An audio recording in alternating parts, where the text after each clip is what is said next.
Hello, mga kamaster, maraming salamat po sa lahat ng tumatangkilik ng ang nag-iisang tagapagmana. Paki-follow and subscribe mga master para sa mga susunod pang mga kabanata. Ang nag-iisang tagapagmana, Philip Clark, Kabanata 2076. Ang mga teller at security personnel sa paligid ng pinto ay hindi maiwasang mapangiti nang marinig nila ang nilalaman ng pag-uusap ni Philip sa telepono. Nagkatinginan sila at nanunuya, "Wow, ang galing talaga ng batang ito sa pag-arte." Tinawag pa niya si Mr. George Thomas. Yun ang butler ng pamilya Clark. Si G. Thomas ang may pananagutan sa ating kapitbahayan. Magaling talaga siyang pumili ng tao. Bakit hindi na lang niya tinawagan si Patriarch Clark? Iyon ay magiging kahanga-hangang. Sinabi ng security officer sa tabi ng manager, "Manager, huwag kang mag-aksaya ng oras sa batang ito. Sabi ko tumawag sa pulis at ipaalam sa pamilya Clark."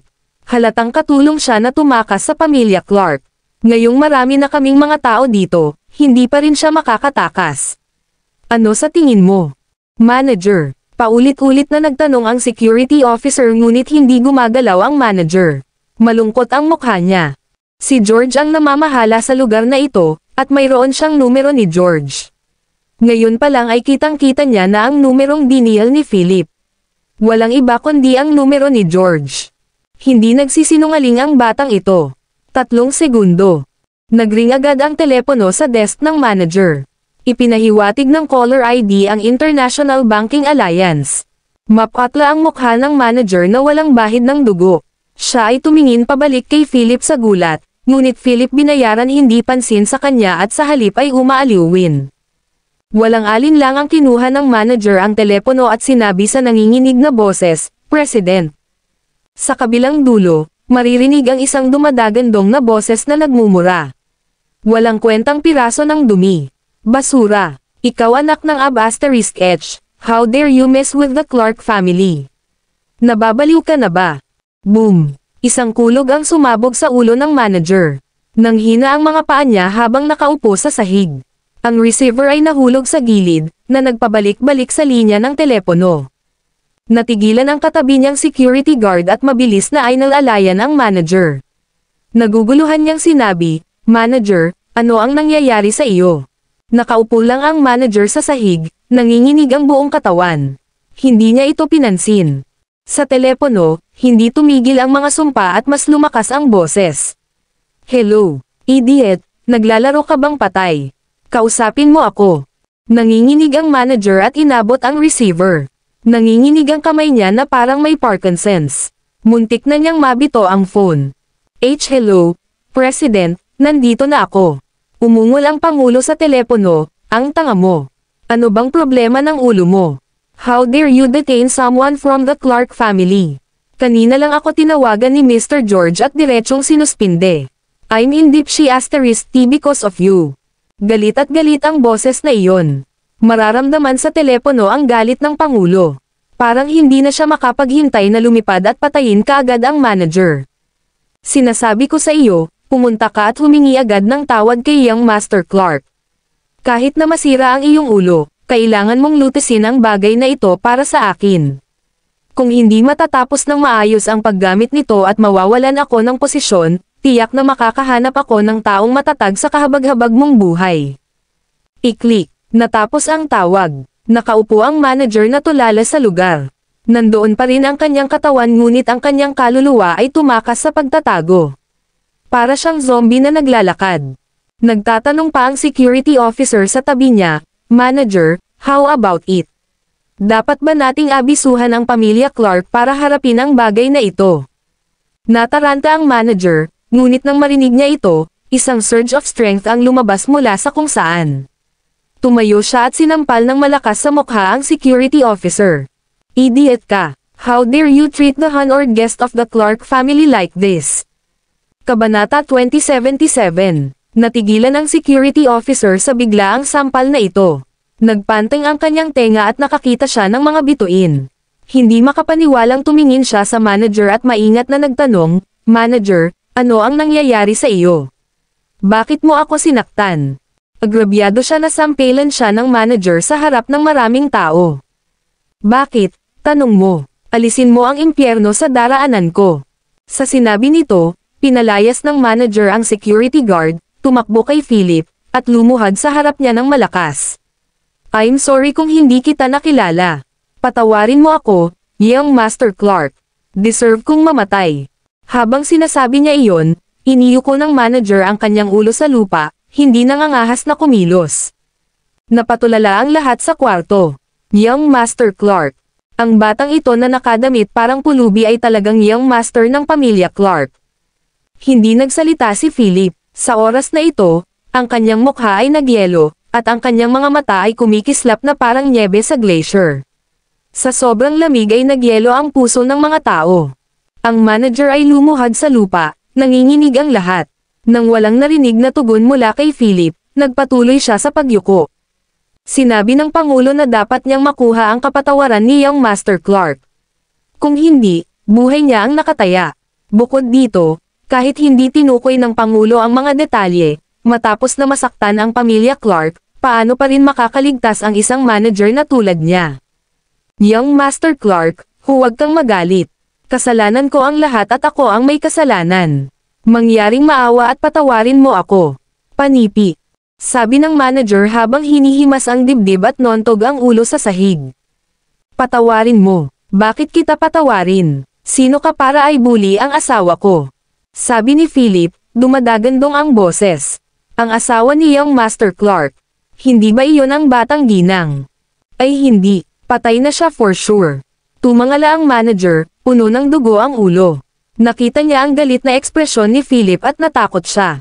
Itinaas niya ang kanyang braso at sinampal ng malakas ang sarili sa mukha. Nagkamali ako, Young Master Clark, ako ay bulag at ignorante. Ako ay isang piraso ng walang kwentang basura. Patawarin mo ako. Smack, smack. Mahigit 100 beses na sinampal ng manager ang mukha niya hanggang sa namaga lahat, pero medyo nakatayo lang si Philip habang hawak ang kamay ni Win. Walang bakas ng pagpapatawad sa mukha niya. Sa puntong ito, naiintindihan niya. Si Mr. Clark ay nagmamalasakit sa kanyang asawa. Kung gusto niyang patawarin siya ni Mr. Clark, kailangan muna niyang humingi ng tawad kay Mrs. Clark. Kung hindi susuko si Mrs. Clark, tiyak na mamamatay siya. Oo, matapos malaman ito, lumingon ang manager, lumuhad sa harap ni Win, at yumuko ng may paggalang sa kanya. Mrs. Clark, pakiusap, patawarin ako ni Mr. Clark. Ang lahat ng ito ay isang hindi pagkakaunawaan. Hindi ko talaga alam na ikaw pala si Mrs. Clark. Kung alam ko, hindi ako maglalakas loob na baliwalain ka. Kung hindi mo ako pinatawad, siguradong papatayin ako ni Mr. Clark ngayon. Mrs. Clark, mangyaring maging mabait at hikayatin si Mr. Clark. Mayroon akong 80 taong gulang na ina at isang bagong silang na sanggol na aalagaan. Hindi ako pwedeng mamatay. Galit na sinulyapan ni Win ang manager.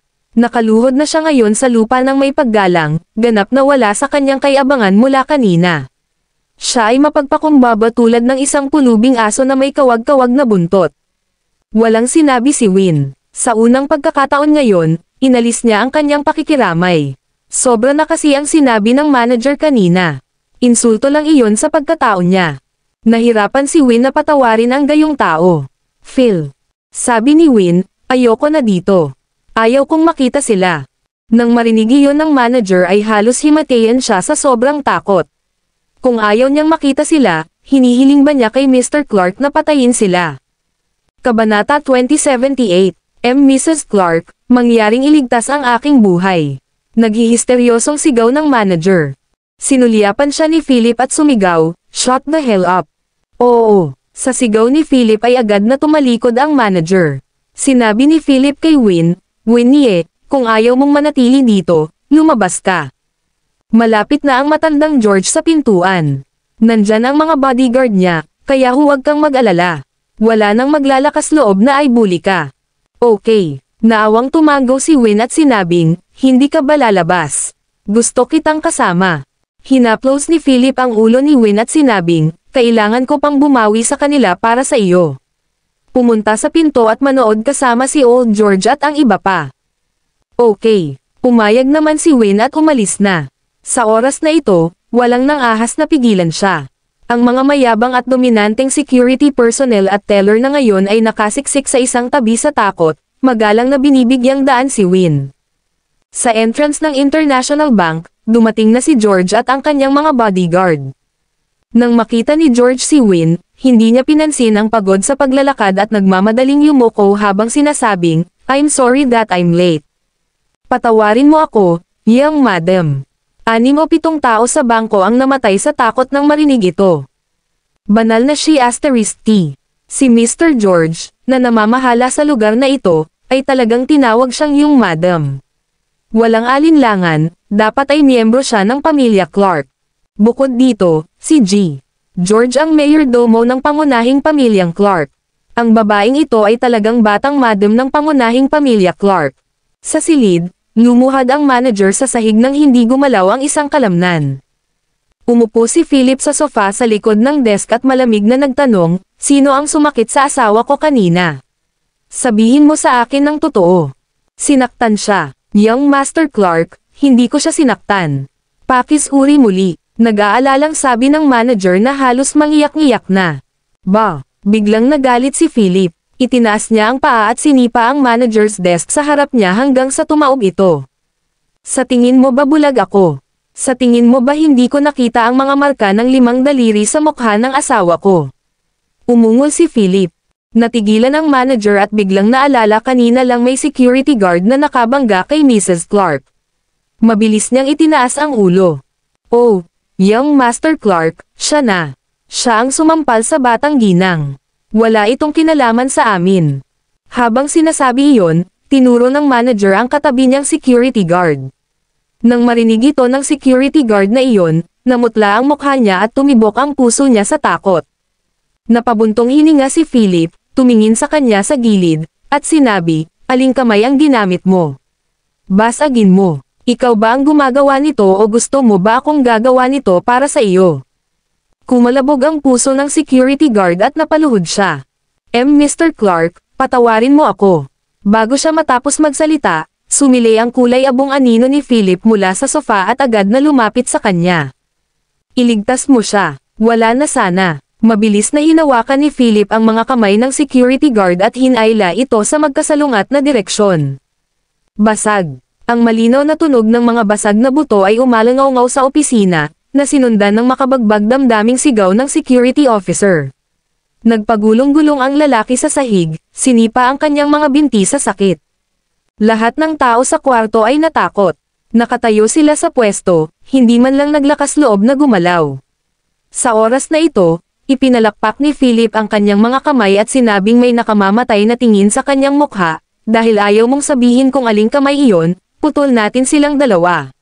"Sino ang susunod? Ikaw ba, manager?" Kabanata 2079. Binaling ni Philip ang kanyang ulo sa manager. Natakot ang manager at patuloy na nagmamakaawa sa sahig, "Young Master Clark, hindi ko ginalaw si madam. Huwag mong baliin ang kamay ko, pakiusap ko sa iyo." Kinawayan ni Philip ang kanyang kamay at sinabing, "Huwag kang kabahan. Hindi ko sinabing babaliin ko ang kamay mo. Tanungin kita, noong dumating ang asawa ko dito kanina, ano ang ginawa niya at gusto mo siyang arestuhin?" Nang inig ang manager at sinabing, gustong i-withdraw ng ginang ang lahat ng pera sa card." Tumanggo si Philip at sinabing, "Oh, ano pa ang hinihintay mo? Kunin mo ang pera. Kunin ang pera." Natigilan ang manager nang marinig niya ito, at pagkatapos ay tuwang-tuwa siya. Ito na kaya ang katapusan ng paggamit nito. Hindi na ba siya masisisi ni Young Master Clark? Nagmamadali niyang sinabi, "Oo, Young Master Clark. Aayusin ko agad." Pagkatapos, inutusan niya ang mga teller, "Bingi ba kayong lahat? Hindi mo ba narinig ang utos ni Young Master Clark? Bilisan mo at kunin mo ang pera para sa akin. I-withdraw ang lahat ng pera sa card." Ang mga teller ay nagpakita ng mga hitsura ng kahirapan. "Manager, wala kaming masyadong pera dito." "Anong biro? Ang halaga sa card ay hindi 1,000,000 kundi 1 bilyon. Sa karamihan, ang isang bangko ay may hawak na 10 milyong pera. Ang isang malaking internasyonal na bangko na tulad nito ay maaaring magkaroon ng hanggang 200 hanggang 300 milyon ngunit halos hindi hihigit doon.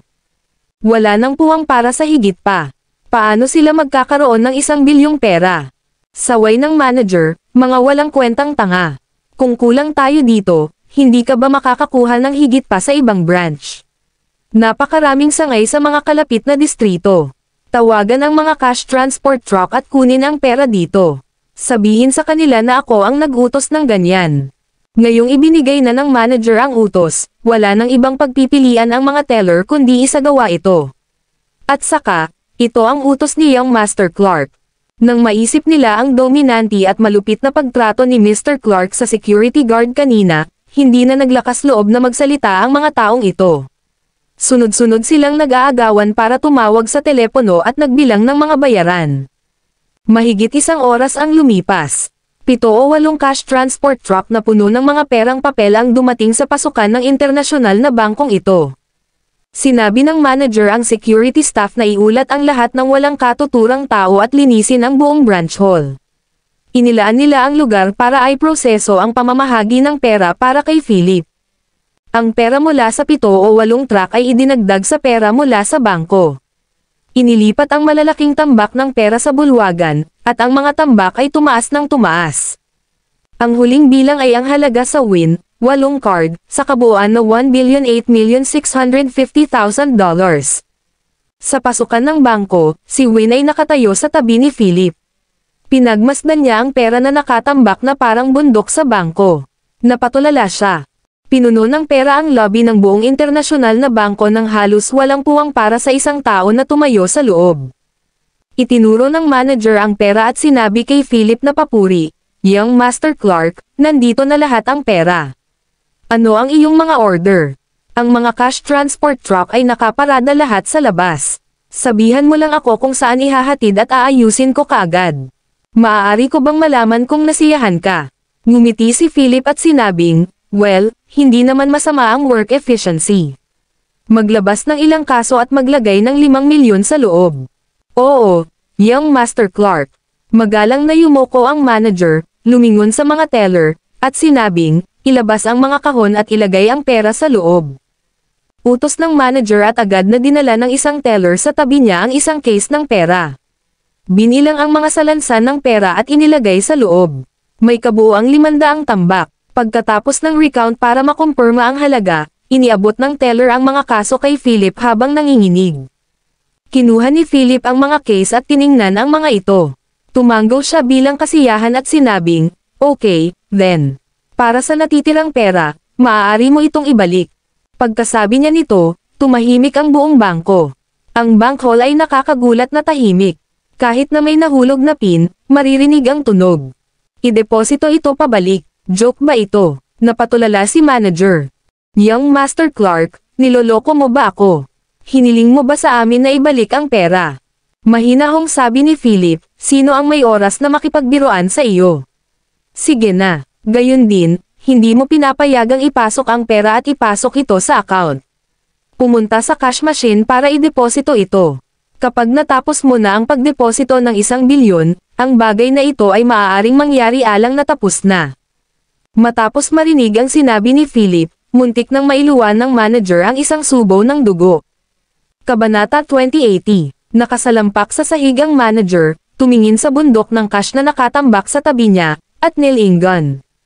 Banal na si *T. 1 bilyon. Gaano katagal bago matapos ang pagdeposito ng lahat ng perang ito sa ATM? Sinulyapan ni Philip ang manager at malamig na sinabi, "Bakit hindi ka pa rin gumagalaw? Masyado bang maliit ang halaga?" Sa sinabi nito, kinuha ni Philip ang kanyang eksklusibong Clark family na Gold Island card. "Tingnan mo, kilala mo ba ito? Ang pera sa card na ito ay higit pa sa kung ano ang nasa card na iyon." Pagtingin sa Gold Island card ni Philip, kinilig ang buong manager. Ang Gold Island card sa kamay ni Philip ay isang 7 bituin. Ang kanyang katayuan sa pamilyang Clark ay pangalawa lamang sa mga pinuno ng pamilya ng mga pangunahing pamilya at sangay. Nakakakilabot, isang malaking takot ang bumalot sa buong katawan ng manager na iyon. Sino ba talaga ang ginulo niya? Mabilis niyang sagot, "Syempre, hindi naman masyadong maliit. Ipapatupad ko kaagad ang mga utos mo." Pagkatapos nito, sinabi ng manager sa mga teller sa magkabilang panig, "Ano pa ang hinihintay ninyo? Ilipat ang pera sa cash machine. Sandali, sabi ni Philip, bawal tulungan ka ng iba. Gawin mo sarili mo. Oo, sagot ng manager habang nagmamadaling kumuha ng isang bundle ng pera at sumugod sa cash machine. Ipinasok niya ang card ni Win at idineposito ang pera sa mga stock. Sa oras na ito, ang utos ni Philip ay ang Royal Decree. Hinding-hindi siya mangangahas na labagin ito. Ideposito mo na lang. Mas mabuting mapagod kaysa mamatay. Kinuha ni Philip ang supot ng pera at pumunta sa tabi ng manager. Nakangiting sabi niya, "Manager, kailangan mong bumawi. Pupunta ako at kukunin ang card na ito sa loob ng ilang araw. Kung hindi mo patapos ang pagdeposito ng pera noon, huwag mo akong sisihin sa pagkagalit." Ha? Nalaglag ang panga ng manager. Ang ATM ay maaari lamang tumanggap ng 10,000 hanggang 20,000 sa isang pagkakataon. Kung makapagdeposito siya ng 200,000 bucks kada minuto, magiging 12 milyon kada oras. Kung gagawin ito ng manager ng mag-isa, kahit na hindi siya kumain o matulog, maaari lamang siyang magdeposito ng 400 hanggang 500 milyon kada araw. Bukod dito, ang cash machine ay walang ganoong kalaking kapasidad. Pagkatapos magdeposito ng ilang milyon, ang pera sa loob ay kailangang ilipat sa likod. Aabutin ng hindi bababa sa 2 o 3 araw upang makakuha ng 1 bilyong kredito sa cash machine. Ano? May tanong ka ba? Matigas na sabi ni Philip. Hindi. Nauutol na sabi ng manager, halos maluha-luha. Gayunpaman, ang kanyang mga kamay ay galit na nagdedeposito ng pera sa cash machine. Wala siyang lakas ng loob na mag-antala kahit 1 minuto. Si Philip ang Panginoon ngayon. Sinong maglalakas loob na saktan siya? Iyon ang dapat na paraan. Ngumiti si Philip at naglakad palabas habang nasa likod ang mga kamay. Sabi niya habang naglalakad, "Sa tingin ko hindi ka na dapat matulog sa mga susunod na araw, at bantayan mo rin itong cash machine kapag kumakain ka. Bukod dito, dapat kang makakuha ng ilang higit pang mga security guard kapag nagtatrabaho ka. Sa sobrang roach na pera dito, kung sino man ang magnakaw o magnakaw nito at kahit $1 ang nawawala, dapat mong malaman ang kahihinatnan." Pagkasabi nito, inakbayan ni Philip si Win at naglakad palabas ng bangko. Sa labas pa lang ng pinto, nakatayo sa harapan niya ang isang babaeng nakasuot ng masikip na damit na hanggang balikat ang buhok, maselang katangian, at sexing katawan. 17. Bakit ka nandito? Bahagyang nagulat si Philip. 17 yumoko at magalang na binati sila bago siya lumapit sa tainga ni Philip. Mahiwaga at kinakabahan niyang sinabi, "Young Master, may nangyari sa Panginoon. Gusto niyang dalhin kita sa isang lugar na walang nakakaalam." Kabanata 2081. May nangyari ba sa kanyang ama? Paano kaya ito? Nagdilim ang mukha ni Philip habang mabilis na nagtanong, "Anong nangyayari? Nasaan ang tatay ko ngayon?" Sinulyapan ni 17 si Win sa tabi ni Philip at sinabing, "Young madam, kukuha ako ng mag-uuwi sa iyo." Hindi rin tanga si Win. Napasulyap siya sa isang Cadillac SUV na nakaparada sa gilid ng kalsada kasama ang 4 na fully armed guard na naka-green uniform sa tabi ng sasakyan. "Okay," tugon ni Win bago sinabi kay Philip, "Go ahead. Babalik ako at tingnan si Nelson." Panipi. Natahimik si Philip, tumango siya at sinabing, "Sige, hahanapin kita mamaya." Pagkasabi nun, sumakay na si Win sa kotse at umalis. Napatingin si Philip sa taillights ng sasakyan na nawawala.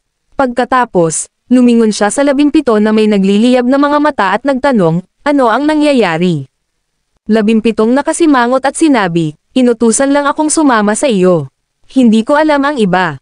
Tumango si Philip, at naging mas solemna ang kanyang ekspresyon. Iyon ay dahil ang 17 ay bihirang magsalita o kumilos ng seryoso sa kanya. May mali talaga sa kanyang ama. Hindi nagtagal, dumating si Philip sa isang airport na may kasamang 17. Ito ang pribadong paliparan ng pamilya Clark na sumasaklaw sa isang lugar na 10,000 metro kwadrado.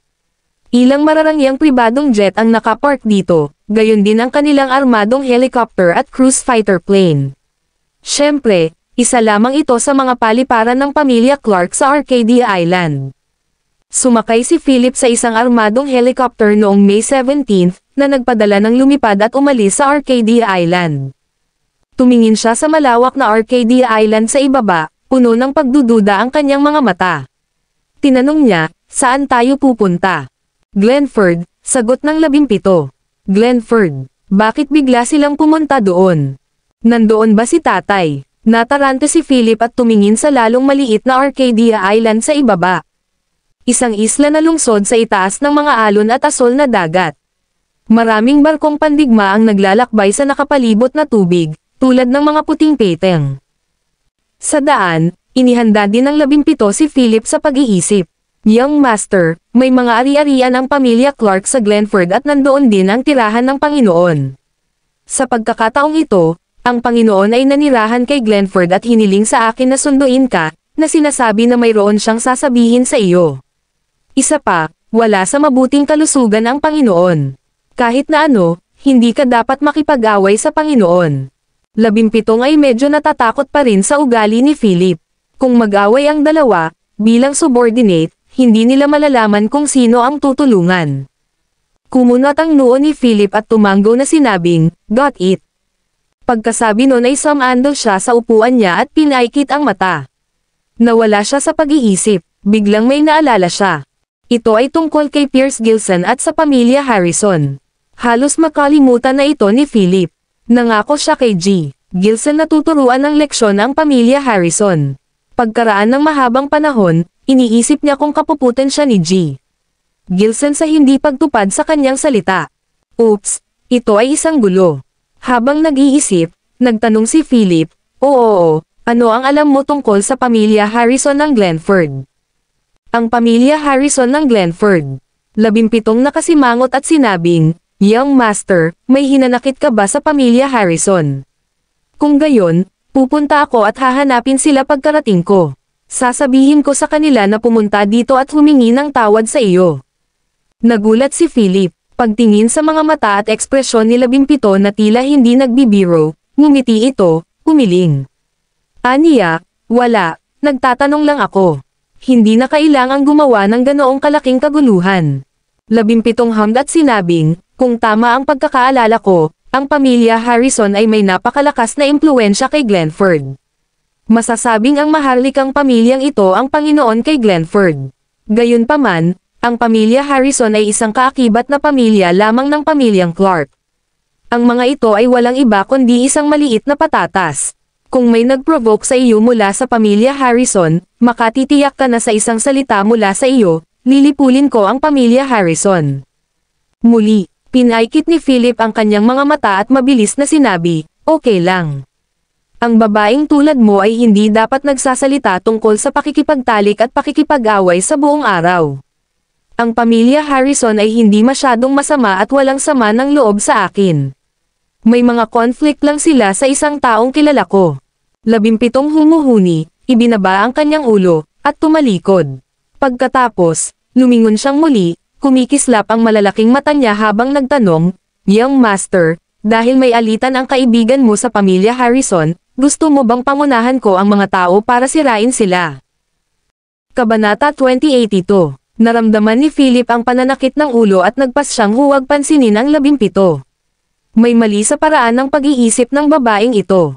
Matapos ang halos 2 oras na paglalakbay, sa wakas ay huminto ang armadong helicopter na sinasakyan ni Philip at 17 sa tarmac ng isang marangyang mountain resort sa isang lugar sa hinterland ng Glenford.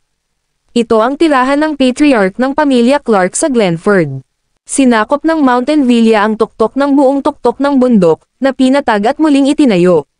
Gayunpaman, ito ay isang istruktura pa rin na napapaligiran ng mga bundok at ilog. Mula sa isang mataas na altitude, ang marangya at malawak na puting Mountain Villa ay parang isang maliit na puting crane sa isang berdeng kagubatan.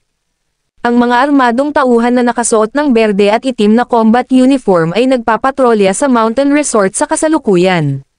Sa nakapaligid na kabundukan at kagubatan, maraming armadong mandirigman na may mga kagamitang pang-combat ang tumambang. Sa loob ng radius na 10-10 milya, ang langit at ang lupa ay nasa loob ng isang defensive strike. Anumang kahinahinalang paggalaw, magiging sa langit o sa lupa, ay matutukoy at makikilala. Bumaba si Philip sa helicopter at naabutan ang simoy ng martial law na tumatagos sa villa. Napakaseryoso, napaka-tense, at napaka-alarming. Sa paligid ng buong villa, makikita ang mga tauhan sa patrol bawat ilang hakbang ang layo sa isa't isa. Lumakad si Fulton Hash na parang talam na may malamig na mga mata at sinabi kay Philip, "Hinihintay ka na ng Panginoon sa loob." Bahagyang kumunat ang noo ni Philip, huminga ng malalim, at sinundan si Fulton sa loob. Kung tama ang hula ni Philip, nakita niya ang ilang miyembro ng Shadow Squadron sa malapit. Ang buong Mountain Villa ay napapaligiran ng Shadow Guards. Ano nga ba ang nangyari sa kanyang ama? Ito ang unang pagkakataon na dinala niya ang lahat ng miyembro ng Shadow Squadron. Isang masamang pakiramdam ang namumuo sa puso ni Philip. Hindi nagtagal, sinundan ni Philip si Fulton sa puting villa sa loob ng Mountain Manor. Pagkatapos noon, bumaba sila ni Fulton sa hagdan at nagpatuloy sa ilalim ng lupa. Hindi nagtagal, nakita ni Philip ang isang makapal na itim na batong pinto sa kanyang harapan na may nakaukit na mga simbolo at pattern. Sa magkabilang gilid ng pintong bato, ang pangalawa at pangatlong eksperto ng Shadow Squadron ay nagbabantay. Nang makita nila si Philip ay bahagya silang tumango at itinulak ang pintong bato. Nakakunot ang noo ni Philip habang sinusundan si Fulton sa pintong bato.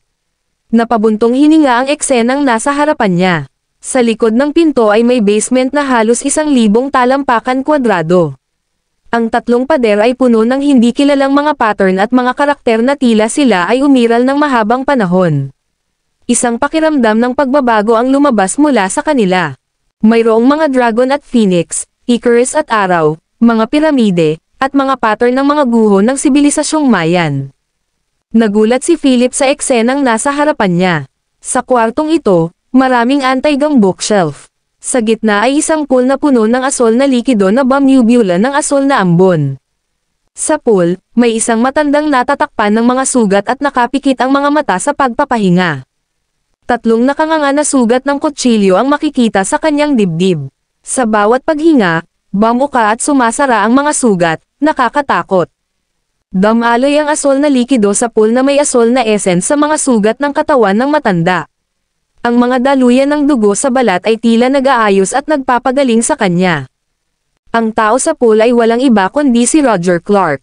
Kabanata 2083. Nang makita ni Philip ang estado ni Roger sa pool sa sandaling ito, sumabog siya na may intensyong pagpatay sa buto at lamig. Ang pagkakamag-anak na nagpakakapal ng dugo kaysa sa tubig ay nagbigay daan kay Philip na maramdaman ng husto ang sakit na naranasan ni Roger. Ito ay isang bagay na hindi kayang tiisin ng mga ordinaryong tao. Bukod dito, ang kanyang ama ay mukhang mas matanda kaysa dati. Nagkaroon ng pakiramdam ng pagkawasak.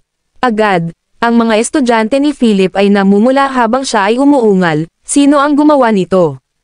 Tumayo si Fulton sa isang tabi, nakatingin sa kanyang tingin sa pool. Ang kanyang mga mata ay kumukulo sa galit habang sinasabi niya, "Hindi mo ito kayang harapin ngayon. Tinatanong kita kung sino ang may gawa nito." Tulad ng isang natutulog na dragon na nakakagising lang, hinawakan ni Philip ang kwelyo ni Fulton na nagliliyab ang mga mata at puno ng galit ang mukha. Tumingin si Fulton kay Philip at inulit, "Hindi ito isang bagay na maaari mong harapin ngayon. Malapit nang magising ang Panginoon. May sasabihin siya sa'yo." Nanginginig ang katawan ni Philip sa galit. Maya-maya, pinakawalan niya si Fulton. Gamit ang isang pares ng iskarlata na mga mata, tinitigan niya ang kanyang ama, na natatakpan ng malagim na mga sugat, sa pool. Kahit na kinasusuklaman niya ang kanyang ama, iyon ay ang kanyang ama pagkatapos ng lahat. Sa pagitan ng isang ama at anak, walang sama ng loob ang hindi malulutas. Bukod dito, nang bumalik siya sa isla sa pagkakataong ito, naramdaman din ni Philip ang pagmamahal sa kanya ng kanyang ama ay palaging hindi makasarili at dakila. Pinakilos niya ang lahat ng miyembro ng Shadow Squadron at Dragon Knights para ay escort siya pabalik sa isla. Hindi kaya nasugatan ang kanyang ama noong panahong iyon. Sino ang gumawa nito? Gaano katagal naging ganito ang tatay ko? Huminga ng malalim si Philip nang muling lumino ang kanyang mga mata. Mabilis na nag-iisip ang kanyang isip. Isang araw, sagot ni Fulton. Kailan siya nasaktan? Saan siya nasaktan? Sino ang dahilan? Nagtanong si Philip ng 3 tanong sa isang hininga. Natahimik si Fulton at sumagot, "Hindi ko masasagot ang 3 tanong na ito dahil kahit alam mo, hindi ka pares sa mga taong iyon." Malungkot si Philip habang nakatingin sa asol na likido sa pool at nagtanong, ano iyon? Asensya ng buhay. Walang emosyong pagbabago ang makikita sa mukha ni Fulton. Ano ang kakanyahan ng buhay? Naguguluhan si Philip. Malubhang nasugatan ang kanyang ama ngunit hindi nadala sa ospital. Sa halip, nakaupo siya sa pool na ito ng asol na likido. Lumingon si Fulton kay Philip at nagtanong, naiintindihan mo ba ang biotechnology? Medyo, sagot ni Philip. Ito ang kasalukuyang nangungunang produkto ng biotechnology sa mundo. Ang asol na likidong ito ay ang evolusyonaryong bersyon ng orihinal na kakanyahan ng buhay. Ang orihinal na bersyon ay pula. Ang likidong ito ay puno ng lubos na mga kadahilanan, na maaaring magsulong ng mabilis na pagbabagong buhay at ebolusyon ng mga selula ng tao. Ito ay may mabilis na epekto sa pagpapagaling sa mga pinsala at maaari ring maantala ang pagtanda, gayon din ang tumutulong sa isang tao na labanan ang iba pang mga sakit. Dahan-daw ang paliwanag ni Fulton. Kumunat ang noo ni Philip matapos makinig. Biotechnology. Esensya ng buhay. Isulong ang pagbabagong buhay ng mga selula ng tao, anti-aging, at panlaban sa mga sakit. Ilang tao ang nagsasaliksik nito? Tanong ni Philip. Sumagot si Fulton, marami. Karaniwan, pinag-aaralan ng lahat ng bansa ang teknolohiyang ito, ngunit ang teknolohiya ng pamilya Clark ay kasalukuyang nangunguna sa iba pang bahagi ng mundo. Maaari mong isipin na ang teknolohiyang ito ay ipinakilala sa ibang bansa ng pamilya Clark, na orihinal na intensyon ng iyong ama noon. Nais niyang payagan ang lahat ng mga bansa na pag-aralan ito at tipunin ang pandaigdigang kapangyarihan sa pananaliksik. Makalipas ang kalahating araw, umubo ng ilang beses si Roger na nakaupo sa pool habang dahan-daang iminulat ang mga mata. Sa tulong ng kanyang mga subordinate, lumabas siya ng pool, nagsuot ng robe, at sumandal sa isang tungkod. Lumapit siya kay Philip, sa mukha na puno ng pagmamahal, sinabi niya, nandito ka. Nang makita ni Philip si Roger, nakaramdam pa rin siya ng pagkamuhi sa kanya. Tumanggo siya at sumagot, oo. Sumandal si Roger sa tungkod, umubo ng ilang beses, at naglakad papunta sa sofa sa gilid para maupo. Sinenyasan niya si Philip at sinabi, umupo ka, may sasabihin ako sa'yo. Kumunat ang noo ni Philip at naglakad. Naka-cross arms siyang umupo at tumingin sa matandang Roger. Gusto ni Roger na magbuhos ng tsaa, ngunit nanginginig ang kanyang mga kamay. Kabanata 2084. Walang magawang sinabi ni Philip, hindi ka lang ba nakakahawak ng teapot ngayon? Sa sinabi nito, inagaw niya ang tasa ng tsaa mula sa kamay ni Roger, nagsali ng isang tasa ng tsaa, at pinalamanan ito sa kamay ni Roger.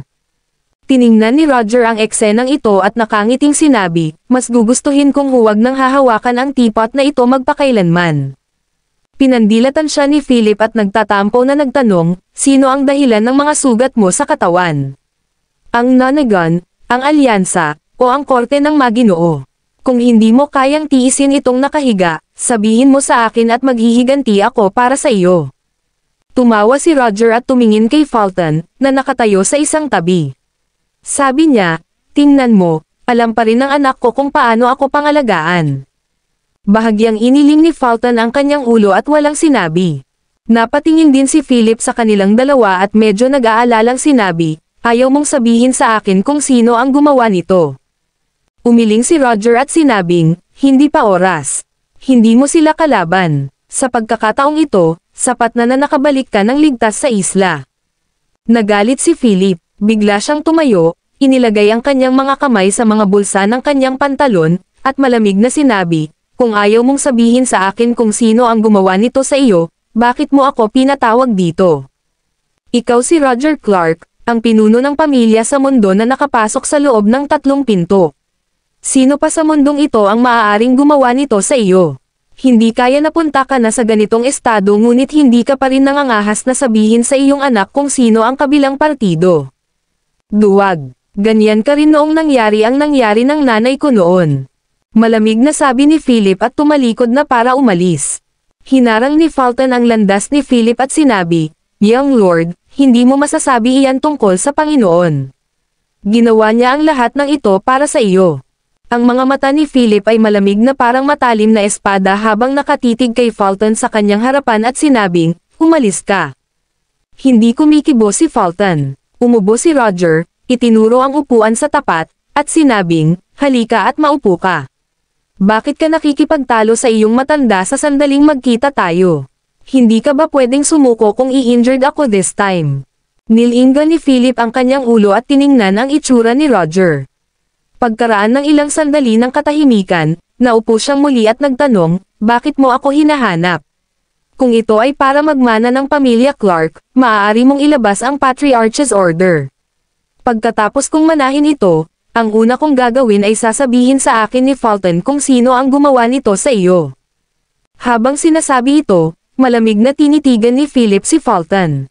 Ngumiti si Roger at sinabi kay Fulton, tingnan mo, ang batang ito ay eksaktong kapareho ko noon. Wala sa mood si Fulton na tumawa ngayon. Ito ay dahil hindi maganda ang estado ng Panginoon. Pagkatapos, tumingin si Roger kay Philip at sinabing, babalik ako sa paggunita ng 2 araw. Kapag dumating ang oras na iyon, maaari akong pumasok upang alisin ang ilang mga hadlang para sa iyo. Nang marinig iyon, kumunat ang noo ni Philip at sinabing, hindi ko kailangan na gawin mo iyon para sa akin. May sarili akong arrangement. Kung ang pamilya ng sangay ay walang lakas ng loob na gumawa ng anuman sa akin dahil sa takot lang sila sa iyo, ano pa ang silbi ng aking pagbabalik? Natahimik si Roger, seryosong tumingin kay Philip, at nagtanong, sigurado ka bang hindi mo ako kailangan kumilos? Tinanggihan ni Philip ang mabait na intensyon ni Roger at sinabing, no thanks. Pagkatapos noon, tumayo siya at sinabing, kung wala nang iba, aalis na ako. Pagkatapos, tumalikod na siya at lalabas na sana ng underground chamber na ito. Umupo si Roger sa sofa. Pagkaraan ng mahabang panahon, sinabi niya, ang pamilya ng sangay ay magkakaroon ng malaking kaguluhan tungkol sa background ng pamilya ni Win sa araw ng paggunita ng ninuno. Sigurado ka bang kakayanin mo? Kabanata 2085. Family background ni Win. Alam ng tatay niya ang background ng pamilya ni Win. Lumingon naman si Philip, malungkot ang mukha. Tinitigan niya si Roger at nagtanong, alam mo ba ang background ni Win?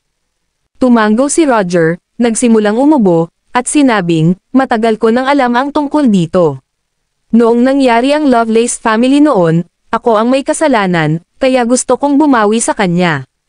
Magayos. Pinutol ni Philip si Roger na may kasamang pang-iinis at sinabing, ang pamilyang Lovelace ay isa na namang biktima ng mga nasa kapangyarihan na tulad mo. Noong hinatulan mo ang pamilya Lovelace, bakit mo isinakripisyo ang tanging paksayon na nasa landas ng katwiran? Kapag ang mga big shot na tulad mo ay gumagawa ng mga bagay, hindi mo ba iniisip ang mga kahihinatnan? Hindi mo ba kinukumpirma ang proseso at resulta ng iyong mga aksyon? Habang nagsasalita si Philip, mas lumalakas ang boses niya. Sa wakas, halos naging dagandong ng pagtatanong. Komplikado ang ekspresyon ng mukha ni Roger habang nakatingin sa umuusok na tasa ng tsaa sa harapan. Maya-maya, bumantong hininga siya at sinabing, there are very complicated things involved. Foolproof ang aksyon noon pero sa huli, may nagpakitang traidor. Sa kalagitnaan, nabago ang target ng conviction. Habang sinasabi iyon, sumulyap si Roger sa galit na mukha ni Philip at sinabing, Phil, ang background ni Win ay hindi dapat ibunyag sa mundo. Para sa kanya, ito ay magdadala ng walang katapusang sakit at krisis. Sa sandaling malik ang kanyang background, ang mga mata ng mga taong kumikilos ng lihim sa buong mundo, kabilang ang kanilang mga tao, ay lilipat sa kanyang pagkakakilanlan. Sa oras na iyon, ang sakit na dadanasan niya ay hindi bababa sa iyo. Ngumisi si Philip at sinabing, alam ko. Hindi mo kailangang turuan ako tungkol dito. May mga plano ako. Pagkasabi noon ay tumingin si Philip sa matamlay na si Roger at sa wakas ay nagtanong, may itatanong ako sa iyo at sana ay wala kang itatago sa akin. Kung hindi, ang relasyon ng mag-ama sa pagitan natin ay maaaring magwakas. Yumigting ang mukha ni Roger at sinabing, ano ito? Nagsagawa ka ba ng aksyon laban sa pamilya Lovelace noon? Tanong ni Philip. Ang pinakakinabahala niya ay hindi lamang lumahok si Roger sa paghatol sa pamilya Lovelace kundi gumawa din ng hakbang laban sa kanila. Kung ganoon ang kaso, talagang mahuhulog sa dilema si Philip. Matagal na natahimik si Roger bago siya bumantong hininga at sinabing, noon, Nagpadala ako ng 8 shadow guards para magpataw ng mga parusa at pag-atake sa pamilya Lovelace. Nang marinig iyon, mabilis na nagdilim ang mukha ni Philip. Pagkatapos, tumalikod siya kay Roger at sinabing, magpagaling ka ng mabuti. Hindi ko kailangan na gumawa ka ng ibang arrangement para sa akin. Pagkasabi nito ay lumabas si Philip sa secret room. Umupo si Roger sa sofa at nanahimik ng matagal, malabo ang mga mata. Tumawa siya sa pag-aalipusta sa sarili at sinabing, Fulton, sa palagay mo ba ay may isa pang ama sa mundong ito na kasing laki ng kabiguan na tulad ko? Sa gilid, nakatayo si Fulton na naka-cross arms. May masalimuot na tingin sa kanyang mga mata, at sinabi niya, Panginoon, ang pag-ibig mo sa binatang Panginoon ay hindi mas masama kaysa sa iba. Kaya lang hindi niya pa rin maintindihan. Kapag naintindihan niya balang araw, maaayos din ang awayan ninyong dalawa. Talaga, pagkatapos ay inaasahan kong makita ang araw na iyon. Ngumiti si Roger, muling nagliwanag ang kanyang mga mata. Aniya, mag-ayos ka. Bagamat ayaw akong tulungan ng brat na ito, ang kasalukuyang sitwasyon ay hindi niya kayang hawakan ng mag-isa.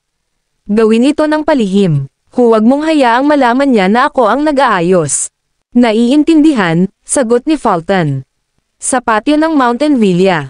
Tumayo si Fulton sa tabi ni Philip at sinabing, ang Shadow Guards 11 hanggang 23 ay ililipat sa iyong tabi. Ito ang kagustuhan ng Panginoon na protektahan ka at ang batang ginang. Kumunot ang noo ni Philip at walang sinabi kundi lumakad papunta sa Shadow Guards 11 hanggang 23 na nagkukumpulan na. Ngumiti siya at sinabing, lahat kayo ay sasama sa akin ngayong gabi. Para saan? Tanong ng isang Shadow Guard. Mahiwagang ngumiti si Philip at sinabing, magsaya ka. Kabanata 2086. Nang gabing iyon, pinangunahan ni Philip ang 13 miyembro ng Shadow Guard sa isang sikat na bar sa Glenford, ang Buckingham Palace. Ang Buckingham Palace Bar, na matatagpuan sa pinakasentro at maunlad na lugar ng Glenford, ito ang pinaka-trending entertainment venue.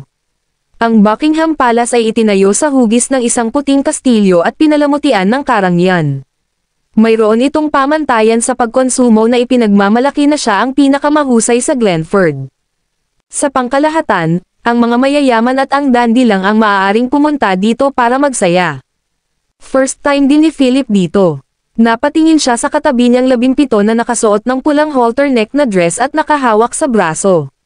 Tinanong niya, sigurado ka bang ito ang lugar? Tumanggaw si 17 sabay kindat at mapang-akit na sinabi, guwapo, nandito na. She looked very sexy tonight with a rose tattoo on her exposed back and her shoulder-length hair. Nakadagdag ito sa kagustuhan ng isang lalaki na masakop siya. Nang siya at si Philip ay lumitaw sa pasukan ng Buckingham Palace, gumuhit sila ng maraming patagilid na sulyap. Si Philip ay nag-book ng mga pribadong silid dito. Dinala niya ang 17 at ang iba pang 12 shadow guards sa silid at umupo. Sa kanila, si Brian Pascal ang pinakamalakas sa grupo at ang kapitan din ng club. Medyo malungkot ang mukha niya. Nagmukha siyang maingat at pinigilan. Young Lord, bakit mo kami dinala sa ganitong lugar? Si Brian ay isang matipunong lalaki na may maitim na kutis. Nagkibit balikat si Philip at sinabing, para magsaya, syempre. Dahil hiniling ka ng tatay ko na sundan mo ako, isasama kita para makapagpahinga at makapagpahinga. Tignan nyo guys, anong ginagawa nyo sa mahabang mukha? Bigyan mo ako ng ngiti. Kumunot ang noo ni Brian. Siya ay isang matuwid na tao na karaniwang nasa misyon o pagsasanay. Medyo wala na siya sa lipunan at medyo konserbatibo sa kanyang pag-iisip. Gayunpaman, ito ang utos ng batang Panginoon, at hindi siya maaaring sumuway. Nakaupo lang siya nang hindi gumagalaw sa pwesto, ngumiti, at hindi umimik. Ang ibang shadow guards ay kasama ni Brian araw at gabi. Naimpluwensyahan din niya ang kanilang pag-iisip. Tila hindi komportable ang lahat. Tiningnan sila ni Philip nang walang magawa. Kung sasabihin niya sa kanila na pumatay, siguradong puno ng ngiti ang grupong ito ng mga tao. Para sa kanila, ang paghiling sa kanila na magsaya sa isang nightclub ay mas masakit kaysa sa pagpatay. 21 lang, ma-enjoy ng konti. Sa oras na ito, pumasok ang may-ari ng bar. Ito ay isang nasa katanghaliang gulang na babae sa kanyang 30s sa isang mahayag na damit at makapal na pampaganda. Mukha siyang masungit mula ulo hanggang paa. Sumunod sa likuran niya ang 7 o 8 dalaga, at lahat sila ay nakadamit ng kaakit-akit. Hello, sir. Ang dami mong kaibigan dito ngayon. Ito ay masyadong magandang upang maging totoo. Bakit hindi hinihiling sa kanilang kabataang babae na kumanta at uminom kasama mo at magsaya? Halika, mga babae, kamustahin ang mga ginoo. Ang mga kabataang babaeng ito ay sabay-sabay na yumuko, at nang yumuko sila, kitang-kita ang kanilang sexy figure. Kumusta, mga ginoo? Napakatamis ng mga boses na nagpapakiliti sa buong katawan ng mga tao. Si Brian at ang iba ay nakaupo sa sofa, ang isa ay mas patayo kaysa sa isa. Walang nagsasalita o nakatingin sa isa't isa. Ilang sandali pa ay natahimik ang kwarto. Medyo nahihiya ang nasa katanghaliang gulang na babae at nagtanong, mga ginoo, gusto mo bang umorder ng ilang mga babae? Ang kanyang mga mata ay nahulog sa 17 na nasa tabi ni Philip. Agad siyang naakit sa kagandahan at ugali ng dalaga. Nakakita na siya ng mga taong nagdadala ng inumin sa restaurant, ngunit hindi pa siya nakakita ng mga taong nagdadala ng mga babae sa mga nightclub. Ano ang ginagawa ng grupong ito ng mga tao? Siyempre, hindi interesado si Philip. Sa mga mata niya, walang mas maganda kaysa kay Win. Anong sabi mo? Napatingin si Philip sa lahat. 15, 18, 22. Nagtanong si Philip sa paligid at napailing na lamang bilang tugon mula sa shadow guards. Napabuntong hininga si Philip. Ang mga taong ito ay masyadong mahigpit sa karakter at dapat nasanayin ng maayos. He helplessly said to the middle-aged woman, dahil walang interesado, kalimutan mo na lang. Kailangan lang namin ng inumin. Hindi na napigilan ng babaeng nasa katanghaliang gulang. Anong sabi mo? Hindi naguutos sa mga babae. Ano ang ginagawa mo sa Buckingham Palace, kung gayon? Ang nasa katanghaliang gulang na babae ay nag-cross arms at nanggigil na sinabi, mga hanggal na parang wala kayong pera na panggastos sa isang mataas na bar na gaya namin, pero inukupan ninyo ang napakalaking pribadong silid. Sabay labas, maraming tao ang nakapila sa labas para sa isang pribadong silid.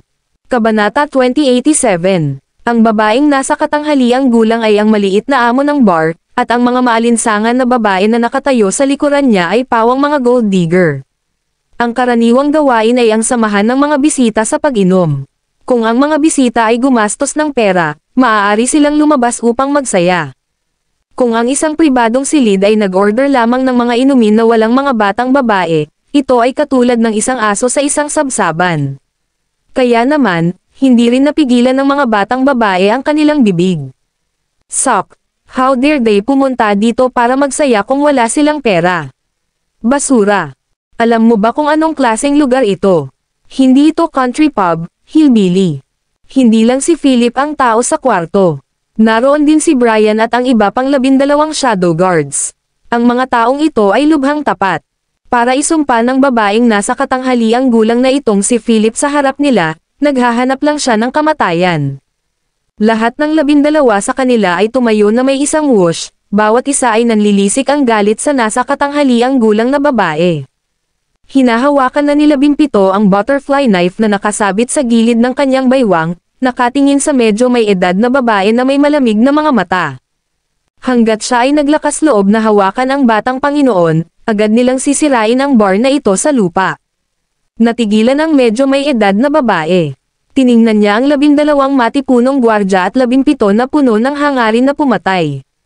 Agad na nanghina ang kanyang puso habang nanginginig na sinabi, anong gusto mo? Medyo nawala ng magawa si Philip at mabilis na tumalikod para magsalita sa lahat, maupo kayo, huwag kayong magalit. Ang maliit na bagay na ito ay hindi katumbas ng halaga.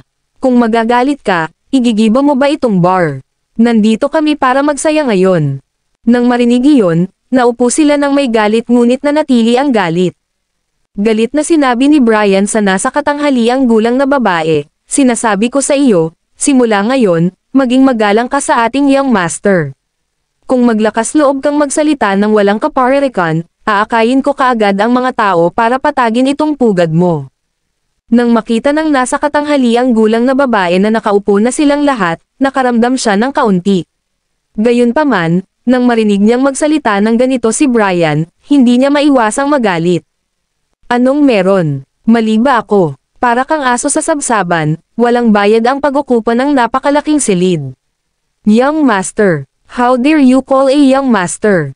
Sinasabi ko sa iyo, huwag mong isipin na natatakot ako dahil marami lang sa inyo. Sa tingin mo wala ba akong kasama kapag nag-operate ako ng ganoon kalaking establishment? Pinalakpakan ng nasa katanghaliang gulang na babae ang kanyang mga kamay. Agad namang lumabas ang maraming matipunong security guard. Carla, anong meron? Tanong nila. Sabi ni Carla, itong grupo ng mga tao ang nag-book ng napakalaking kwarto pero hindi nag-uutos ng kahit sinong babae na samahan sila. Nandito lang sila para uminom. Sa tingin ko hindi ko kayang uminom. Halatang grupo sila ng mga mahihirap na nagpapanggap na mayaman. Huwag kang mag-alala, sipain natin sila palabas. Sabi nila. Nang makita ito, muling tumayo ang mga shadow guards sa silid. Anong biro? Lahat sila ay mga eksperto. Lalo na si Brian Pascal na mas matapang sa 1,000 lalaki. Matatakot ba sila sa kanilang punk? Sa hindi malamang pagkakataon, ikanaway ni Philip ang kanyang kamay at napatigil ang lahat. Kumalma ka, huwag kang magmadali. Nandito kami sa labas para magpahinga ngayon. Huwag sirain ang kapaligiran. Isang matipunong shadow guard ang nagsabi, Young Master, hindi ko talaga kayang makita silang nagsasalita sa iyo ng ganito. Ang mga taong ito ay lahat ng basura. Walang dapat ikatakot, basta magutos ka, ay flat namin agad ang lugar na ito. Oo, Young Master, magutos ka. Umiling si Philip, umupo ka. Ito ay isang utos. Dahil sinabi ni Philip, sumunod na lang sila. Kabanata 2088. Lumingon si Philip at sinabi kay Carla, Your name is Carla, right? Huwag masyadong agresibo. Nandito kami para magsaya at uminom ngayon, hindi para manggulo. Pero kung tama ang pagkakaintindi ko, hindi naman tayo papayag ang uminom dito kung hindi tayo hihingi ng kasama, diba? Inilagay ni Carla ang kanyang mga kamay sa kanyang dibdib at masiglang sinabi, Tama. Kami ay isang high-end na bar dito, at hindi kami basta tumatanggap ng sinuman. Kung hindi ka humingi ng kasama, maaari kang pumunta sa ibang lugar uminom. Hindi bagay sa atin. Ngumiti si Philip at sinabing, hindi mangyayari iyon. Sinadya kong pumili ng pinakamagandang bar ngayon at dinala ang mga kaibigan ko dito para mag-relax at mag-relax. Maganda ang environment dito kaya hindi kami lilipat ng pwesto. Kukunin ko ang lahat ng tao na mayroon ka rito, ngunit iniisip ko kung ano ang magagawa nila. Nagulat ang babae at may pag-aalinlangan na sinabi, anong sabi mo? Gusto mo silang lahat, nagbibiro ka ba? May pera ka ba? Napangiti ng mahina si Philip. Suitcase. Kumuha ng malita ang isang katabi niyang miyembro at iniabot kay Philip. Kinuha ni Philip ang case at binuksan ang maliit na lock.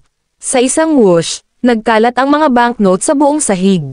Napatulala ang lahat. Panay ang tingin ni Carla sa mga papel de bangko sa buong sahig at halos maglaway.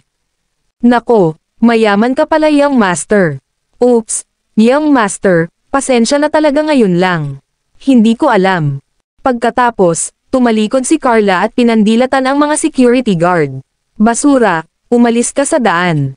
Ito ay isang pinangalanan na panauhin. Bakit ka pa nakatayo dito? Nagulat ang mga security guard at nagmamadaling umalis. Nang makita ang estado ni Carla, alam nilang malaking negosyo ito. Handa siyang humalik ng ilang asterisk sa. Si Carla ay puno ng kagalakan sa oras na ito at sinabi kay Philip, Young Master, ito ay isang hindi pagkakaunawaan ngayon lamang. Kalimutan na natin ito. Gumawa ka ng tamang pagpili sa pamamagitan ng pagpili sa amin. Kami ang pinakamagandang bar sa kanlurang lungsod ng Glenford na may pinakamagandang kapaligiran at pinakamagandang babae. Girls, bakit hindi kayo kumusta kay Young Master? Nang makita ang mga babae sa likod ni Carla ang pera, puno ng mga bituin ang kanilang mga mata at nasilaw sila sa nakita. Nawala ang kanilang kayabangan at panghahamak mula kanina. Agad silang nagkukumpulan. Kumusta, Young Master? Young Master, napakayaman mo. Young Master, bakit hindi ako sumabay sa iyo pauwi? Pwede na akong huminto sa trabaho. Habang sinasabi iyon, ang malaking grupo ng mga babae ay malapit nang magsisiksikan sa silid. Hoy, huwag mo akong itulak, nauna akong pumasok. Magwala ka, gusto kong pagsilbihan ang Young Master. Pinigilan sila ni Philip gamit ang kanyang mga kamay, humigop ng alak, at nakangiting nagtanong, Carla, hindi pa kita tinatanong. Pagkatapos utusan ng mga babae, ano ang dapat nilang gawin? Carla chuckled and said, Naku young master, masyado ka pang bata, kumbaga. May kailangan bang itanong? Ang nakasanayan ay samahan kang kumanta at uminom. Kung kaya mong gumastos ng pera sa paraang ginagawa mo, magagawa mo ang lahat ng gusto mo. Nang sabihin niya iyon, ang grupo ng mga batang babae ay gumawa ng mga sexy na pose, na commanded kay Philip habang ipinapakita ang kanilang pinakamagandang panig bilang mga babae. Nakangiting ibinaba ni Philip ang kanyang ulo at sinabi kay Carla, maaari nilang gawin ang anumang gusto ko. Interesting. Sige, pasok ka. Carla, pwede ka na ring pumasok. Natigilan si Carla. Ako din. May bahid ng pananabik ang sinabi ni Carla sa gitna ng kanyang pagkagulat. Maghanap ng mga kabanata. Kabanata 2089. Bata pa lang ay escort si Carla, pero ngayon matanda na siya, walang bisitang tatanggap sa kanya. Maaari lamang siyang maging pinuno sa likod ng mga eksena. Gayunpaman, ngayon, ang young master sa harap ay napaka-elegante at masarap na umorder sa kanya. Tumanggo si Philip at sinabing, oo, sabay tayong magsaya. Tuwang-tuwa si Carla at sinabing, okay, thank you for giving me a chance. Maghintay ka lang. Kahit matanda na ako, hindi naman mababa ang kakayahan ko sa mga kabataan. Pumasok ang grupo ng mga babae sa kwarto at isinara ni Philip ang pinto sa likod nila. Ang 12 lalaking shadow guards ay mukhang nahihiya at hindi gumagalaw sa sofa. Naguguluhang tanong ni Brian, Young Master, sa lakas natin, bakit tayo matatakot sa kanila?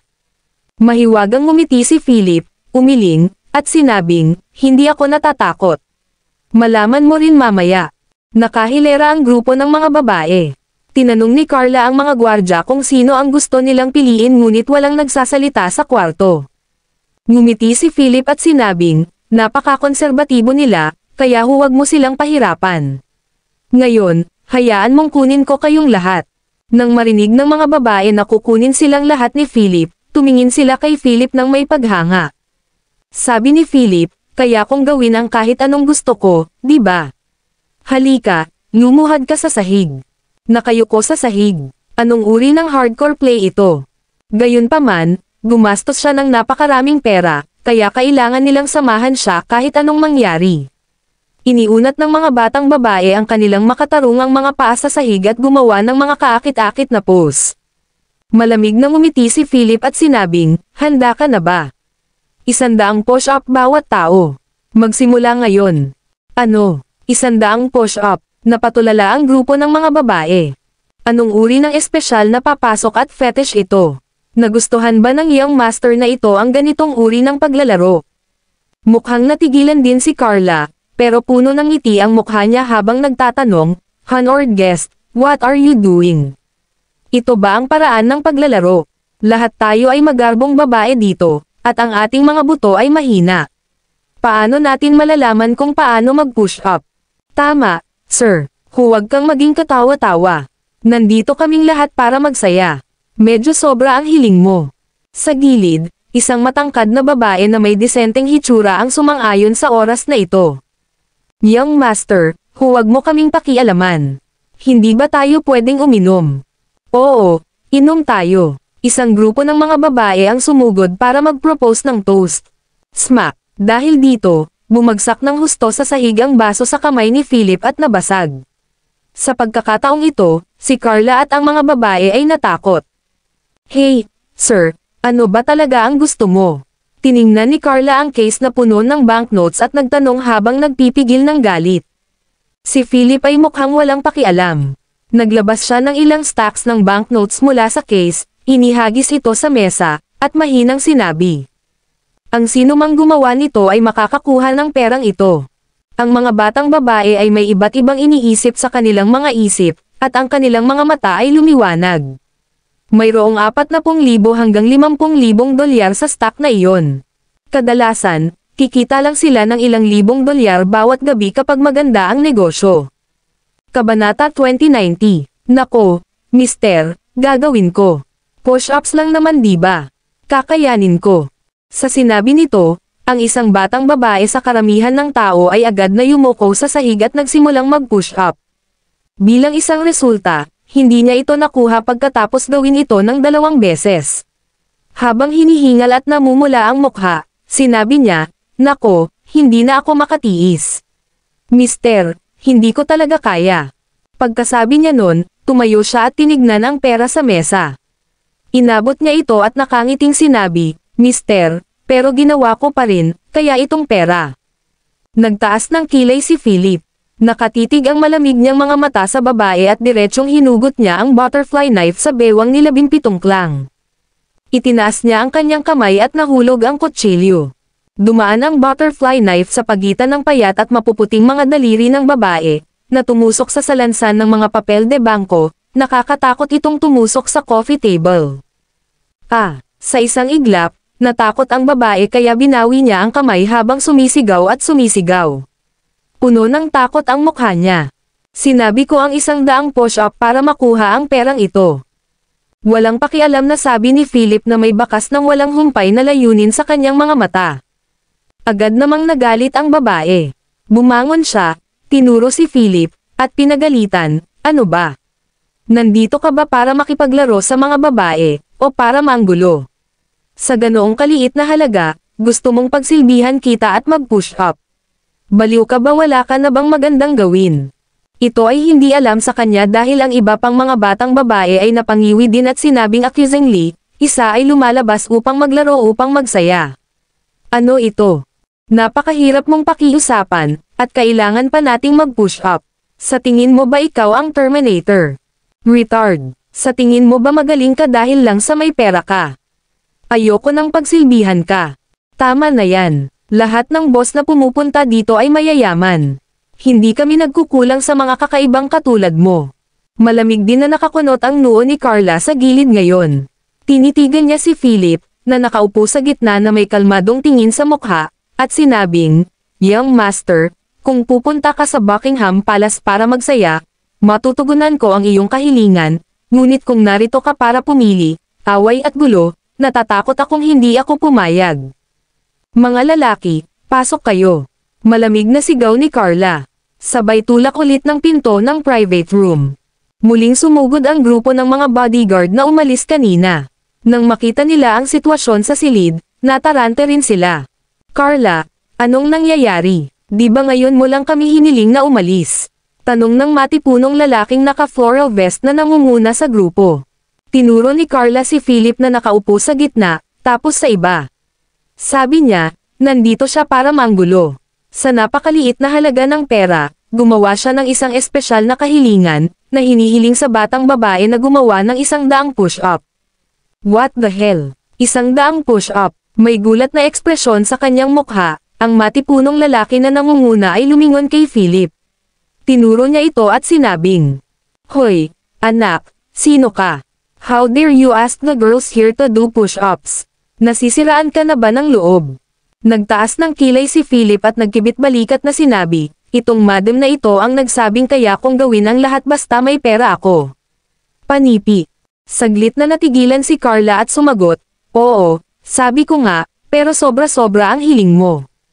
Ang mga babae sa Buckingham Palace ay hindi ang mga batang babae mula sa mga basurang nightclub na maaaring bayaran upang maging aso. Kahit na gusto mong maging aso tayo, sino sa tingin mo ang minamaliit mo sa napakaliit na pera? Tama na yan. Ito ang Buckingham Palace. Alam mo ba kung sino ang amo sa likod ng lugar na ito? Ang mga babae dito ay mas mahalaga kaysa sa iyo. Sigaw ng matipunong lalaki habang sinusulyapan ang kaso ng pera sa tabi niya. Tinansya niya na mayroong hindi bababa sa ilang milyong dolyar sa loob nito, na medyo marami. Gayunpaman, dahil sinabi ni Carla, agad siyang sumigaw, "Sa sobrang liit ng pera, gusto mong mag-push up ang mga babae natin. Hindi sapat. Oh, sinasabi mo ba kung gusto kong maglaro, kailangan kong mag-alok ng mas maraming pera?" Nakangiting sabi ni Philip. Kabanata 2091. Ngumuso si Carla, nag-cross arms, tinuro ang daliri, at sinabing, "Oo naman.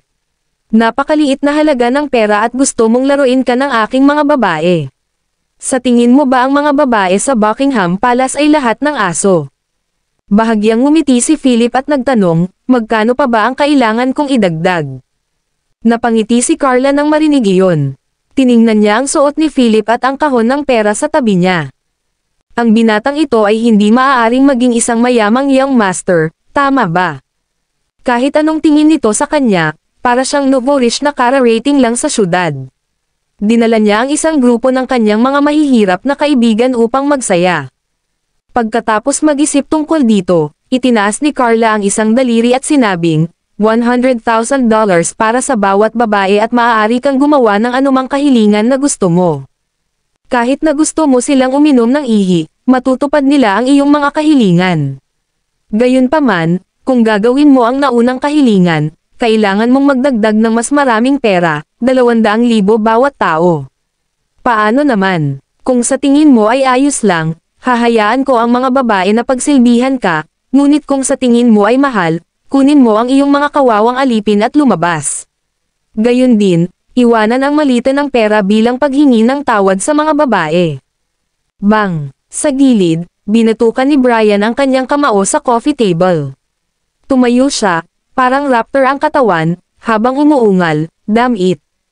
How dare you speak to our young master like that at pagnanasaan ang kanyang pera? Kamatayan lang ang hinahanap mo. Nagulat si Carla. Kumunat ang noo niya, tinitigan si Brian, tinuro siya, at nagmura, anong ginagawa mo? Ito ang Buckingham Palace, huwag isipin na magdulot ng gulo dahil lang sa may mga kalamnan ka. Isa akong celebrity sa lugar na ito. Black Dragon, bantayan mo sila para sa akin. Kung maglakas loob silang kumilos, ibaba mo lang sila. Oo, Carla. Inakay ng mabangis na matipunong lalaki ang kanyang mga kampan at hinaranggan ang pinto. Sabi niya, Sir, since nandito ka para maglaro, dapat alam mo ang rules ng Buckingham Palace. Natatakot ako na hindi ito magagawa para sa iyo na kumilos sa gayong marahas at hindi maayos na paraan. Gaya ng nabanggit ni Carla, bawat babae ay makakakuha ng $100,000. Kung mayroon kang karagdagang mga pangangailangan, ang bawat batang babae ay makakakuha ng $200,000. Kung hindi ka pumayag, maaari kang umalis ngayon, ngunit ang pera ay nananatili. Ha, tumawa si Philip, humigop sa baso ng red wine sa kamay, at sinabing, wala pa akong nararanasan pero gusto mo akong paalisin. At hinihiling mo sa akin na iwanan ang pera. Ang mga alituntunin ng iyong Buckingham Palace ay medyo napakalabis, hindi ba? Nagmamalabis. Ngumisi si Black Dragon habang umayos ang katawan. Ipinakita niya ang kanyang kalamnan at sinabing, wala ka pang nakikita. Hindi mo ba tinanong kung sino ang nagbabantay sa eksena sa lugar na ito?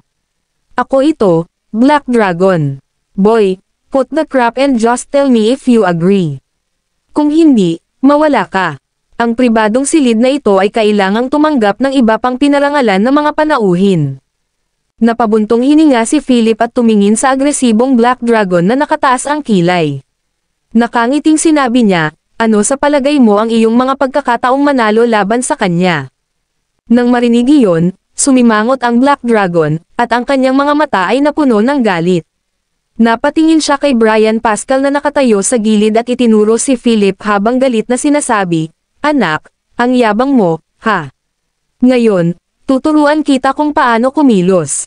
Sa sinabi nito, ang Black Dragon ay humakbang ng 2 hakbang, iniunat ang kanyang mga kamay na parang pincer, at hinawakan ang leeg ni Philip. Biglang may sumilay na itim na anino sa harap ni Philip. Pagkatapos, sa isang malakas na kaluskos, ang buong pribadong silid ay umalangaw-ngaw sa tunog ng mga bali ng buto. Arg! Agad na napuno ng malungkot na hiyawan ang silid. Kabanata 2092. Ang mga babae at si Carla, kasama ang mga lalaki ni Black Dragon na nakatayo sa paligid, ay puno ng takot. In just one face-off, nabali ni Brian ang kamay na iniunat ni Black Dragon. Ang sinumang nagsiwalat ng kanilang mga ngipin at nag-awang ng kanilang mga kuko sa young master ay mapilayan. Hinawakan ni Black Dragon ang putol niyang kanang kamay at lumuhad sa sahig, namumula ang mukha. How dare you break my hand? Tiniis ng Black Dragon ang matinding sakit at umungol. Bakit nakatayo ka pa? Ibaba mo sila para sa akin. Swish! Sa isang iglap, Ang ilang lalaking nakatayo sa silid ay naglabas ng mga batuto o punyal sa kanilang mga baywang at sinugod si Brian. Nag-iisang nakatayo doon si Brian na parang itim na bundok, puno ng galit. Matagal na siyang nagtiis. Ang grupong ito ng mga tao ay walang galang sa Young Master at nararapat na mamatay. Pagkatapos, gumawa si Brian ng kanyang hakbang. Mga ingay at kalabog ang maririnig sa kwarto. Sa loob ng 10 segundo, ang lahat ng lalaki na agresibong nakatingin sa eksena ay bumagsak sa sahig na nakahawak sa kanilang mga braso o binti habang umiiyak. Binaluktot ni Brian ang kanyang mga braso at inilibot ang kanyang malamig na tingin sa paligid. Mabangis niyang tinapakan ang mukha ni Black Dragon, at maririnig ang mga basag sa ilalim ng kanyang leather boot. Ah, masakit, tulong. Nakikiusap ako na iligtas mo ang aking buhay. Halos ma-deform ang matabang mukha ni Black Dragon dahil sa natapakan. Mahinahong sabi ni Philip, Brian, tama na. Huwag mo siyang patayin. Itinaas ni Brian ang paa niya at umupo ulit sa tabi ni Philip, patayo pa rin. Sa mga oras na ito, si Carla at ang mga babae ay nagsisiksikan sa isang sulok, walang lakas ng loob na gumawa ng ingay. Tila labis silang natakot at naguguluhan. Tiningnan ni Carla ang lahat ng mga lalaki na nakahiga sa sahig at nakaramdam ng gulat. Nakatagpo sila ng isang mahirap. Sino ang lalaking ito at bakit siya pumunta sa Buckingham Palace para maghanap ng gulo? Carla, tama ba? Tinaas ni Philip ang kanyang kilay, tumingin sa nanginginig na si Carla, at sinabing, tumawag ka at hilingin sa taong nasa likod mo na lumapit at linisin ang eksena. Natigilan si Carla at mabilis na kinuha ang kanyang cellphone. Nagdial siya ng numero at sinabing, Young Master Harrison, may nangyari. May dumating sa Buckingham Palace at sinira ang lugar. Ibinaba pa nila ang Black Dragon at ang iba pa. Halika na dali. May mahinang boses ng lalaki sa kabilang dulo ng telepono. Tila napapaligiran siya ng maraming nagdadaldal na boses ng mga babae. Ano? May nanggugulo sa aking Buckingham Palace. Damn it! Sino ang tanga na iyon? Pagod na ba sila sa buhay? Nagkaroon ng galit na galit sa kabilang dulo. Young Master Harrison, hindi ko rin kilala ang mga taong ito. Hiniling sa akin ng kabilang partido na tawagan ka at ipaalam sa iyo. Siguradong pinotarget ka nila. Napaluha si Carla. Okay, pupunta ako dyan. Humanap ka ng magbabantay sa kanila. Tinapos ni Young Master Harrison ang tawag. Pagkatapos ibaba ang telepono, tumayo si Carla, tinitigan si Philip ng masama, at nagtanong, sino ka? Bakit ka pumunta sa Buckingham Palace para manggulo? Alam mo ba na ito ang lugar ni Young Master Harrison? Kung manggahas kang manggulo rito, hindi ka niya bibitawan at sisirain ka sa pamamagitan ng kanyang mga kamay. Napangiti ng mahina si Philip at sinabing, hindi mahalaga kung sino ako. Ang mahalaga ay nakuha ng iyong Young Master Harrison ang anak na babae ng pamilya Gilson ng Glenford at ipinadala siya dito upang maging isang escort. Gusto ko siyang makita ngayon. Tanya Gilson, nandito ka ba para sa maliit na B*sketch na iyon mula sa pamilya Gilson? Naintindihan naman agad ni Carla at paulit-ulit na tumango habang sinasabi, so, ikaw ang scumbag na itinago ni Tanya sa labas. Napakahusay. Naglakas loob kang pumunta sa aming Buckingham Palace para maghanap ng gulo at saktan pa ang aming mga tao. Kapag dumating si Young Master Harrison mamaya, gusto kong makita kanyang sirain gamit ang kanyang mga kamay. Kabanata 2093. Ngumiti ng matamlay si Philip, tumaas ang kilay, at tumingin sa mayabang at galit na si Carla. Tanong niya, nasaan si Tanya ngayon? Ngumuso si Carla at sinabing, may kasamang bisita ang B*sketch na iyon, ano? Naglakas loob ka bang gumawa ng gulo? Sabihin ko sa'yo, ang bisitang sinasamahan niya ngayon ay hindi mo kayang guluhin. Swoosh! Dahil dito, bago natapos ni Carla ang kanyang mga salita, tumayo si Philip at inilagay ang kanyang mga kamay sa bulsa ng kanyang pantalon. Tahimik niyang sinabi, dalhin mo kami doon. Agad na tumayo ang 12 shadow guards at 17. Sa sandaling ito, ang buong silid ay napuno ng isang mabangis na mamamatay tao na aura. Natigilan si Carla, at nanginginig ang kanyang mga paa. Napakaraming pananakot na salita ang nakabara sa kanyang lalamunan. Ano pang hinihintay mo? Dalhin ang ating Young Master doon ngayon din. Galit na umungol si Brian na ikinatakot ni Carla kaya nahulog siya sa sahig. Pagkatapos noon, bumangon siya at sumigaw, "Huwag kang magsisisi." Pagkatapos sabihin iyon, tumalikod siya, lumabas ng pribadong silid, at dinala si Philip at ang kanyang mga barkada sa open-air deck sa ikatlong palapag. Nakita ng isang grupo ng mga nanunood sa labas ang pagbukas ng pinto ng pribadong silid at nakakalat sa gilid. Nakita ng matatalas na mata ang siwang ng pinto. Nakita nila si Black Dragon at ang kanyang mga tauhan na nakahandusay sa sahig ng kwartong iyon. Holy she asterisk T, Black Dragon ba yon? Ibinaba talaga siya. Nako, sino itong grupo ng mga tao? How dare they look for trouble sa Buckingham Palace? Look, saan sila dadalhin ni Carla? Isang grupo ng mga tao ang nakamasid sa malayo at walang humpay na nag-uusap. Siyempre may mga bodyguard din na nanonood sa venue. Sa oras na ito, sinundan nila si Philip at ang kanyang mga barkada na may mabalasik na mukha. Ngayon lang, nakatanggap sila ng notice mula kay Young Master Harrison na bantayan silang mabuti. Hindi nila dapat payagan ang mga manggugulo na ito na umalis sa Buckingham Palace sa isang piraso. Sa sandaling ito, dinala ni Carla si Philip at ang iba pa sa hagdan patungo sa open-air deck sa ikatlong palapag. Sa kubyerta, may gwapong lalaking nakasuot ng mag-agarang damit ang nakayakap sa 7 o 8 sexing babae. Ang mga babaeng ito, bawat isa ay may napakahusay at kurbatang mga figurette, ay mga diyosa sa isipan ng maraming lalaki. Kabilang sa kanila ang isang babaeng may galit at galit na mukha. Nakasuot siya ng ultra-short red backless dress at nakaupo sa crowd. Lumapit ang gwapong lalaki sa babae na may dalang wine glass, nakangiting sabi, "Miss Gilson, gusto kitang yayain na uminom, pero bakit ayaw mong tanggapin? Dito, mag-toast tayo." Ang babae ay may maislan na facial features. Makikita sa isang sulyap na siya ay isang taong may sama ng loob. Pinandilatan niya ng mapupungay na mata, tinampol ang baso sa kamay ng gwapong lalaki, at bumangon. Sabi niya, "Hindi ako umiinom. Ako ay isang binibini ng pamilya Gilson. Finn Arnell, kung gusto mo akong ipahiya, mali ang ginawa mo."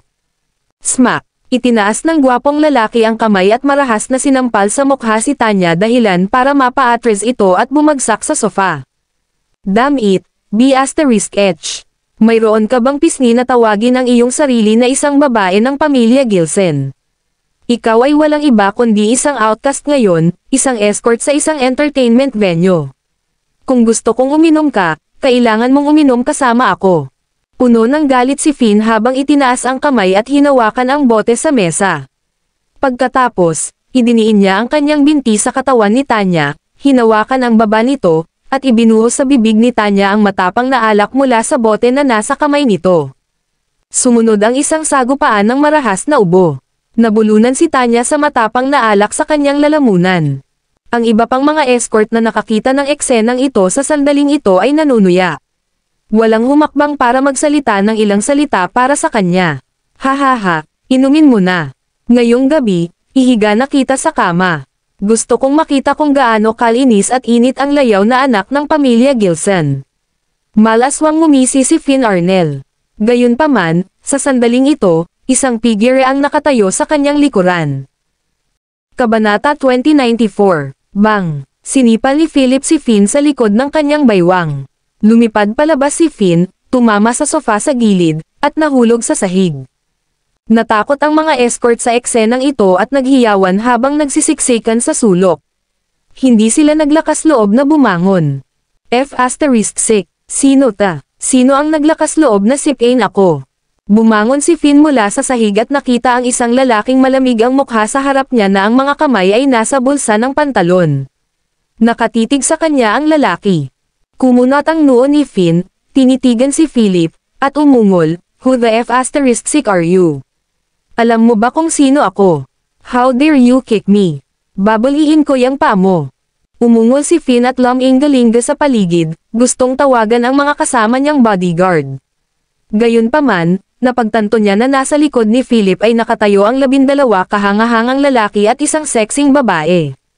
Lahat ng bodyguards niya ay nakahandusay sa sahig. Ano ba naman? Kailan ito nangyari? Mag-F*** up kayong lahat. Umakyat si Finn at sinipa ang isa sa mga bodyguard. Malamig na tinignan siya ni Philip habang inilipat ang tingin kay Tanya Gilson na nakahiga sa sofa. Siya ay lasing sa matapang na alak. Sa totoo lang, hindi naman masamang tingnan ang dalagang ito mula sa pamilya Gilson. Siya ay may slim figure, isang pare ng ivory white legs, at isang maselang mukha. Namumula ang kanyang pisngi sa sandaling iyon, at inilabas niya ang hangin ng isang kaakit-akit na kagandahan. Alisin mo siya, sabi ni Philip sa 17 katabi niya. Humakbang si 17 at binuhat si Tanya na lasing at walang malay sa sofa. Pagkatapos, sumulyap si Philip kay Finn at tumalikod na para umalis. Gayunpaman, sa sandaling ito, nagalit si Finn. Sinipa siya sa publiko, nasugatan ang kanyang mga bantay, at inagaw ang kanyang libangan ngayong gabi. Isa lang itong kahihiyan. Siya ang young master ng Arnell family sa Glenford. Hawakan mo dyan. Babae ko yan. How dare you take away the woman I fancy? Gusto mo bang mamatay? Umungol si Finn at binasag ang ulo ni Philip gamit ang isang bote ng alak.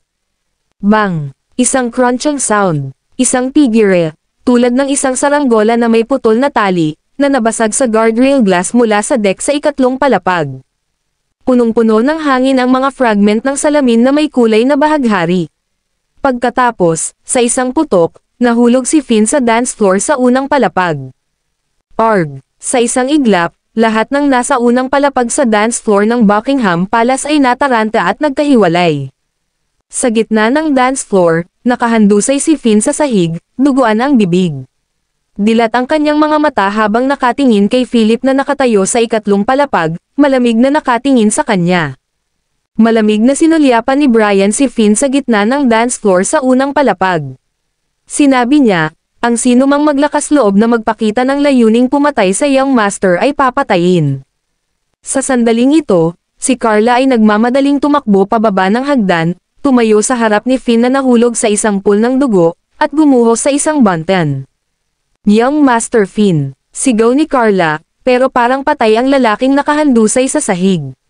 May bakas ng paa na nakasubsob sa kanyang dibdib, at lahat ng kanyang tadyang ay bali. Lumapit siya ng 2 hakbang at dinama ang hininga nito. Napaupo si Carla sa sahig sa takot, puno ng takot ang mukha. Pagkatapos, itinuro niya si Philip na naglalakad pababa ng hagdan at sumigaw, patay na si Young Master Finn. Mga lalaki, isara ang mga pinto. Isara ang site, palibutan ang grupong ito ng masasamang kriminal. Kabanata 2095. Kasunod ng sigaw ni Carla, isinara ang 4 na gate ng buong Buckingham Palace. Sa loob ng 5 minuto, pinalibutan ng 12 ng matipunong lalaki ang dance floor sa unang palapag ng Buckingham Palace. Ang ibang mga bisita na naririto para magsaya ay nagtago sa mga sulok. Puno sila ng kilabot at takot habang nakatingin sa dance floor kung saan nakahiga sa gitna si Finn Arnell na puno ng dugo. Iyon ang pinakamatandang young master ng Arnell family sa Glenford. Siya ay palaging mayabang at nangingibabaw, na pinipilit ang mga batang babae na gawin ang gusto niya. Siya ay isang kontrabida sa huli. Gayunpaman, dahil siya ang young master ng pamilya Arnell, hindi siya nahatulan.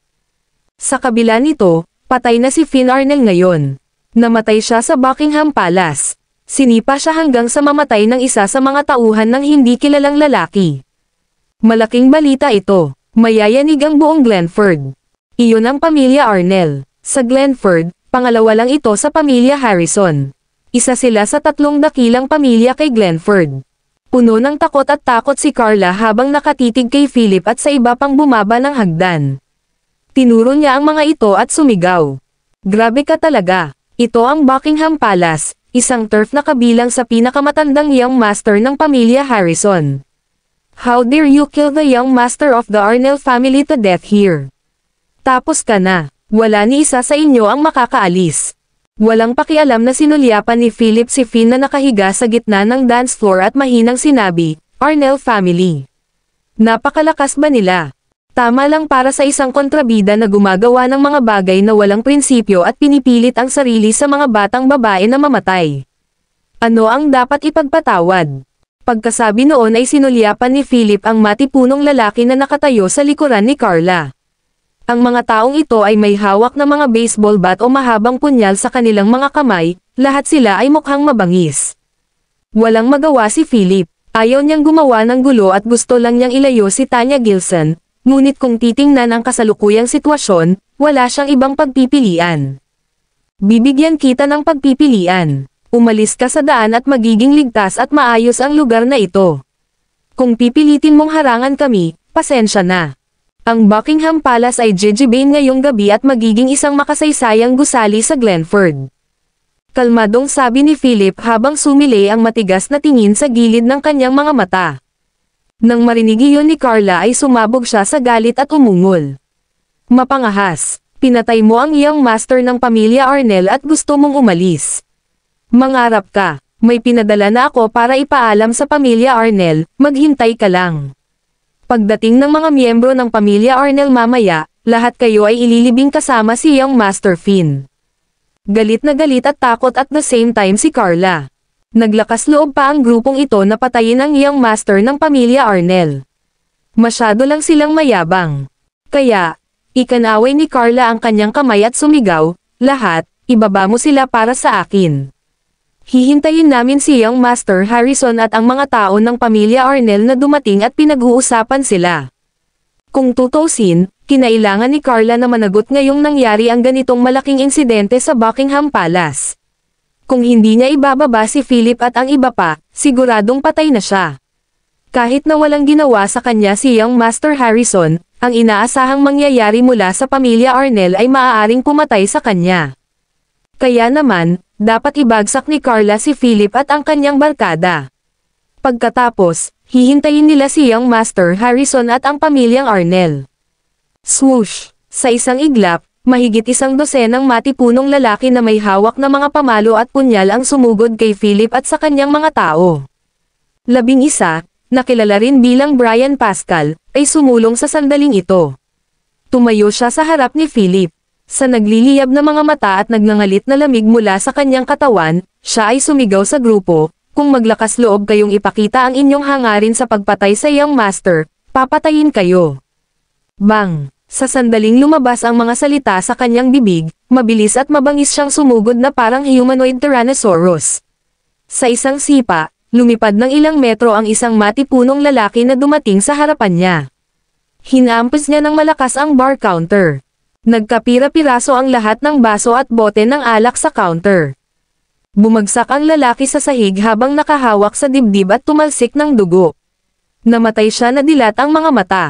Domineering at mabangis. Ito ang lakas ng sipa ni Brian. Nakita ng mga natitirang matipunong lalaki ang eksenang ito at nagkatinginan sila. Nakakakilabot. Tao ba o multo ang lalaking iyon? Sa isang kisap mata, ang isa sa mga lalaki ay lumipad at namatay sa lugar. Nang makita ito, napuno rin ng kilabot si Carla. Mabilis niyang itinuro ang 11 at galit na sinabi, "Go! Mag-charge ng magkasama. Ibaba mo sila para sa akin." Sa utos ni Carla, 5 matipunong lalaki ang lumabas sa karamihan at itinaas ang mga bakal sa kanilang mga kamay. Kabanata 2096, malamig na kumikinang ang makakapal na mga bakal na baras. Ang isa sa mga lalaki ay tumingin sa 11 ng masama at sinabing, "Hindi kita ibubuli. Kung kailangan mo ng armas, sabihin mo lang. Hindi ko kailangan ng armas para harapin kayo." 11 pinag-cross ang kanyang mga braso at tumayo roon na parang isang matibay na bundok. "Nako, ang galing mo magyabang ha. Ang lakas ng loob mong patayin si iyong Master Arnel at pilayin ang mga kapatid natin.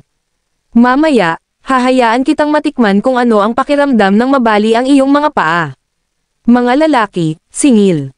Nanguna ang lalaki sa pagwagayway ng baras na bakal habang sumunod naman ang 4.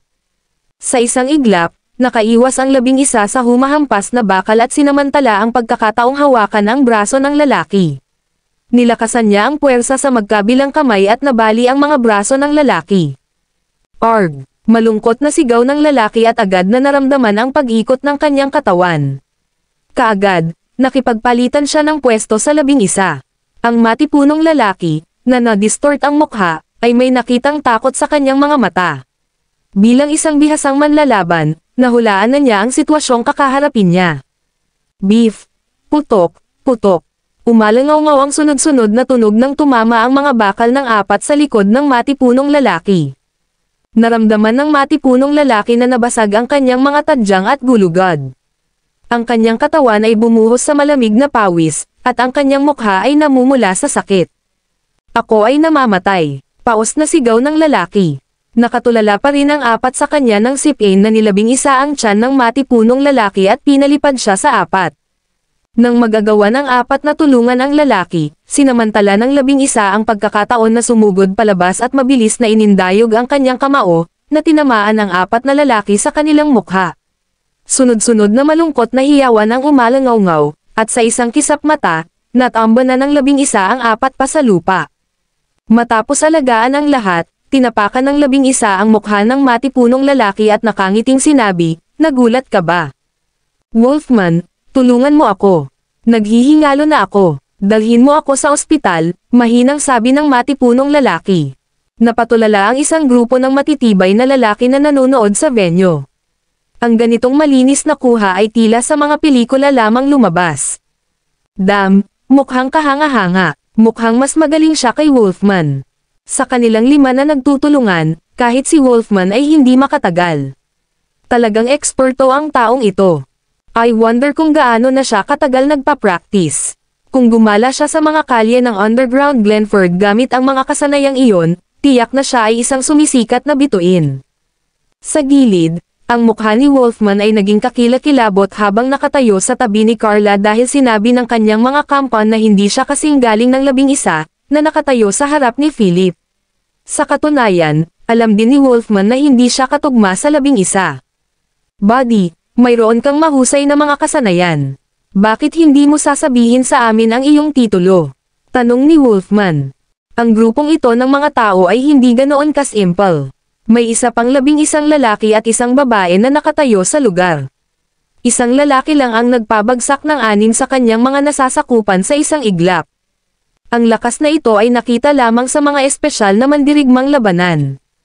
"Wala akong titulo. Karaniwang 11 ang tawag sa akin ng mga tao," seryosong sabi ni 11. Matapos makapasok sa Shadow Squadron, walang mga pangalan.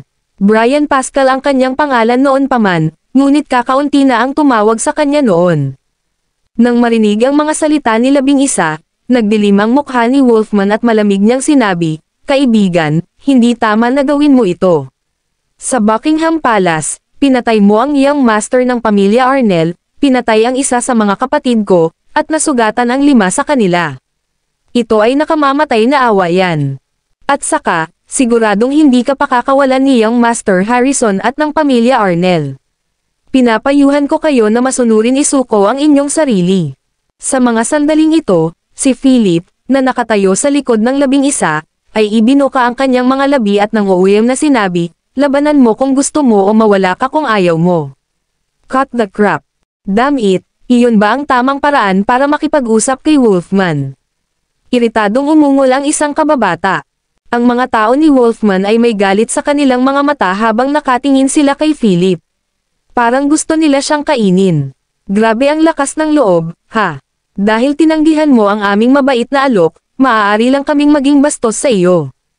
Itinaas ni Wolfman ang bakal na tubo sa kanyang kamay at umungol. "Bugbugin sila hanggang mamatay. Dapat natin silang ibaba bago dumating si Young Master Harrison." Kabanata 2097, Sisingilan. Maghayganti para sa ating mga kapatid. Patayin ang anak ng Ab***H na ito. How dare he respect Wolfman? May nakatayo si Wolfman sa likod niya. Tuturuan kita ng leksyon ngayon. Isang grupo ng matipunong lalaki ang umungol at sumugod sa 11, ang mga bakal sa kanilang mga kamay ay mabangis na umuugoy.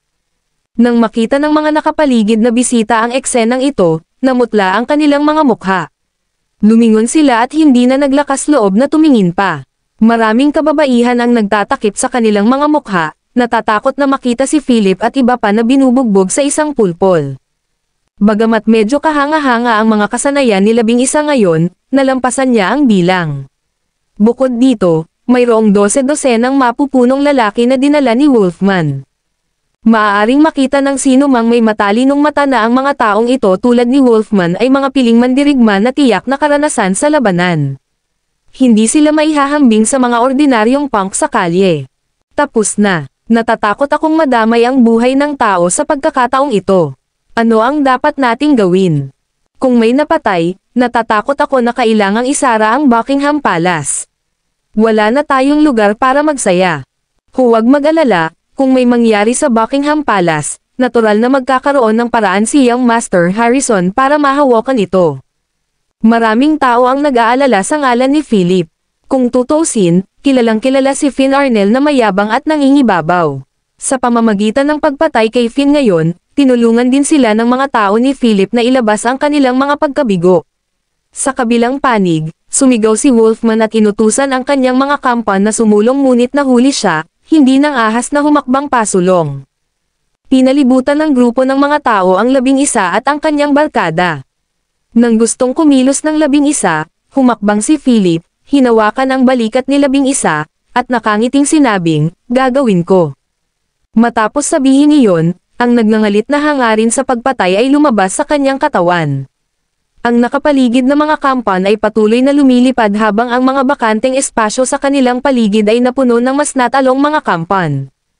Habang lumalakas ang mga hiyawan, unti-unting naramdaman ni Wolfman na may mali.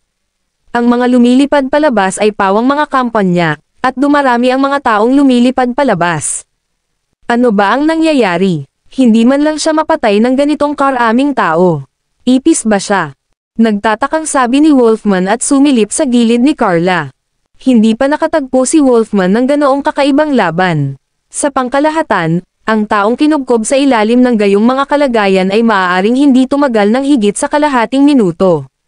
Natarante rin si Carla at napasigaw, "Huwag kang mag-alala sa kahit ano ngayon. Dapat nating pangalagaan ang sitwasyon bago dumating si Young Master Harrison. Si Young Master Arnell ang pinag-uusapan natin. Malaki ang problema nila." Bang! Isang walang malay na kasambahay ang dumapo sa paanan ni Wolfman habang ang mga taong nakapaligid kay Philip ay mabilis na naghiwalay. Lahat ng nakaligtas na matipunong lalaki ay tumingin kay Philip ng may takot. "Huwag kang lalapit sa akin. Kung gagawin mo, magpapakamatay ako." Dapat may cheat code ang lalaking ito. Kung hindi, imposible para sa isang tao na kunin ang napakarami sa atin. Puno ng matipunong lalaki ang sahig. Maging ang mga nakakatayo pa ay may mga sugat sa katawan. Tinaas ni Philip ang kanyang kilay at sumenyas sa matipunong lalaki. "Hindi kayo magaling. Hindi pa ako tapos, kaya pumunta ka pa. At ang Wolfman na iyon, hayaan mo akong makita kung ano ang maaari mong gawin." Napalunok si Wolfman at kakaibang tumingin kay Philip. Agad, gumawa ng desisyon si Wolfman.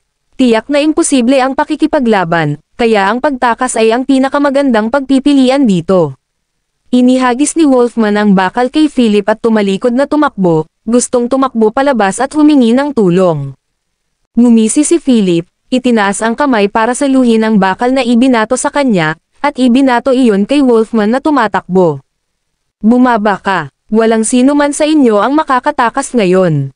Ang bakal na baras ay lumipad papunta kay Wolfman ng mas mabilis at tumama sa kanyang baywang. Napasuray-suray si Wolfman at bumagsak sa sahig. Kabanata 2098, Ang Baywang Ko. "Someone, come and give me a hand," malungkot na sigaw ni Wolfman. Ang mga natitirang tao ay tumingin kay Philip ng may takot, hindi alam kung tatakas o hindi. Natulala na si Carla at ang iba pang nasa gilid, not expecting such outcome at all. Masyadong nakakatakot ito, tama ba? Napakaraming tao ang nabugbog ng ganito. Nakikita ko ba ang mga bagay o talagang may Superman sa mundong ito? Sino ba itong lalaking ito? Sip-A ng kanyang subordinate si Young Master Finn hanggang mamatay at pinabagsak ang isang grupo ng mga tao ni Wolfman. Sinusubukan ba niyang gumawa ng isang nakamamatay na away kay Young Master Harrison? Itinuro ng grupo ng mga nanonood si Philip at ang kanyang barkada habang nag-uusap. "Tingnan mong mabuti, iyon ang binibini ng pamilya Gilson. Ang lalaking ito kaya ay isang katulong na natagpuan ng pamilya Gilson. Pwede naman, maaasahan natin ang isang magandang palabas ngayon." Sa sandaling ito, lumakad pasulong si Philip, humakbang sa baywang ni Wolfman, at malamig na sinabi, "Akala ko ay napakahusay ninyo, ngunit kayo pala ay isang grupo ng mga mahina." Umiyak si Wolfman at sinabing, "Buddy, napakalayo mo na. Ang tao sa likod ko ay si Master Bear ng Glenford Underworld. Ang lugar na ito ay pag-aari ni Young Master Travis ng pamilya Harrison sa Glenford. Sinira mo ang kanyang lugar at pinahintulutan ang iyong mga tauhan na patayin ang iyong master ng pamilya Arnel. Tiyak na hindi hahayaan ni Harrison at ng mga Arnel na pamilya ang sama ng loob na ito. Hindi ka rin bibitawan ng amo kong si Master Bear. Master Bear, kumunat ang noo ni Philip at sinabing, walang narinig tungkol sa kanya. Kung ganoon, wala akong pakialam na alisin ang mga puwersa sa Glenford Underworld. Oo nga pala, tingnan natin kung gaano kalakas ang pamilya Harrison at Arnel. Bastos ka, gustong sumigaw ni Wolfman ngunit pilit siyang tinanggap ni Philip. Kinuha niya ang kanyang cellphone, idinial ang numero ng butler sa villa sa Glenford, at sinabing, alamin para sa akin ang mga detalye ng Master Bear, ang pamilyang Harrison, at ang pamilyang Arnel sa Glenford. Sa kabilang dulo ng linya, nang marinig ng mayordomo ng pamilyang Clark sa Glenford ang pangalan ni Master Bear, isang mapait na ngiti ang lumitaw sa kanyang mukha. Kasalukuyang si Master Bear ang paparating na pinuno ng Glenford Underworld, kahit na unti-unting nakapasok sa teritoryo ng Underworld Lord ni Glenford, si Troy Crow. Si Troy Crow ang pinuno ng Glenford Underworld. Siyempre, nagkaroon siya ng magandang koneksyon sa mga industriya ng pamilya Clark sa Glenford. Upang maging tumpak, si Troy ang papel na sinusuportahan ng pamilyang Clark sa Glenford. Young Master, hahayaan ko si Troy na sabihin sa iyo ng personal ang mga detalye ng Master Bear. Siya ang taong sinusuportahan ng pamilya Clark. Sabi ng mayordomo at mabilis na pinasa ang number ni Philip kay Troy. Nang matanggap ni Troy ang tawag ni Philip, magalang siyang yumuko at binati, Young Master Clark, pakibigay sa akin ang iyong mga order. Excited sa naguguluhan si Troy. Kung makikita ito ng iba, tiyak na magugulat sila. Siya ang pinuno ng Glenford Underworld. Siya si Master Crow na hinangaan ng hindi mabilang na tao. Kinailangan siya ng 10 taon upang sakupin at kontrolin ang lahat ng puwersa at negosyo sa Glenford Underworld. Ang taong ito ay ang alamat ng Glenford. Gayunpaman, gumagalang siya sa taong nasa kabilang dulo ng tawag sa sandaling ito na maging ang kanyang sekretarya at ang kanyang kanang kamay na nakatayo sa tabi niya ay natigilan. Kilala mo ba kung sino si Master Bear? Ang malamig na mga mata ni Philip ay tumingin sa umaangal na Wolfman sa sahig, ang nanginginig na si Carla, at ang mga babae sa paligid. Natigilan si Troy. Minsan na niyang sinubukang pigilan si Master Bear, ngunit sa wakas ay sumuko siya dahil hindi siya nag-iisa sa laban. May isang malaking boss sa likod ni Master Bear. Ito ay walang iba kundi ang pamilya Harrison. Kabanata 2099. Kilala ko si Master Bear. Sinaktan ka ba niya? Maingat na tanong ni Troy. Oo, masasabi mo yan. Ako ay nasa Buckingham Palace at binugbog ang kanyang nasasakupan sa pangalang Wolfman. Napabuntong hininga si Troy at nagluksa ng 3 segundo para kay Master Bear. Ang nakakasakit kay Young Master Clark ay katumbas ng paghahanap ng kamatayan. Iniisip niya kung mapoprotektahan siya ng patron ni Master Bear sa pagkakataong ito. Maghintay ka muna sandali, pupunta ako at kakausapin ka ng detalyado. Some things are inconvenient to say on the phone, sabi ni Troy. Okay, hihintayin kita sa labas ng Buckingham Palace. Ibinaba ni Philip ang telepono, sinulyapan ang bowling na si Wolfman, at nakangiting sinabi, ano ang iyong naihungol? Ipapapikit na kita ng tuluyan kung humangal ka ulit. Nagnganga ang mga ngipin ni Wolfman at hindi na nang ahas na gumawa ng isa pang tunog sa takot na talagang ipikit siya ni Philip, hindi na muling madyay gising. Nang makitang pinipigilan ni Wolfman at ng kanyang barkada ang kanilang mga alulong, kumuha si Philip ng isang leather na upuan at umupo sa harap ni Wolfman. Sa pagkakataong ito ay napaluhod na rin si Carla sa sahig, nanginginig at walang lakas ng loob na magsalita. Natatakot siyang bugbugin siya ni Philip hanggang sa mapunta siya sa kahabag-habag na kalagayan ni Wolfman. Nagpanik siya. Bakit wala pa si Young Master Harrison? Magkano sa tingin mo ang halaga mo? Nakangiting tanong ni Philip. Sir, wala po akong halaga.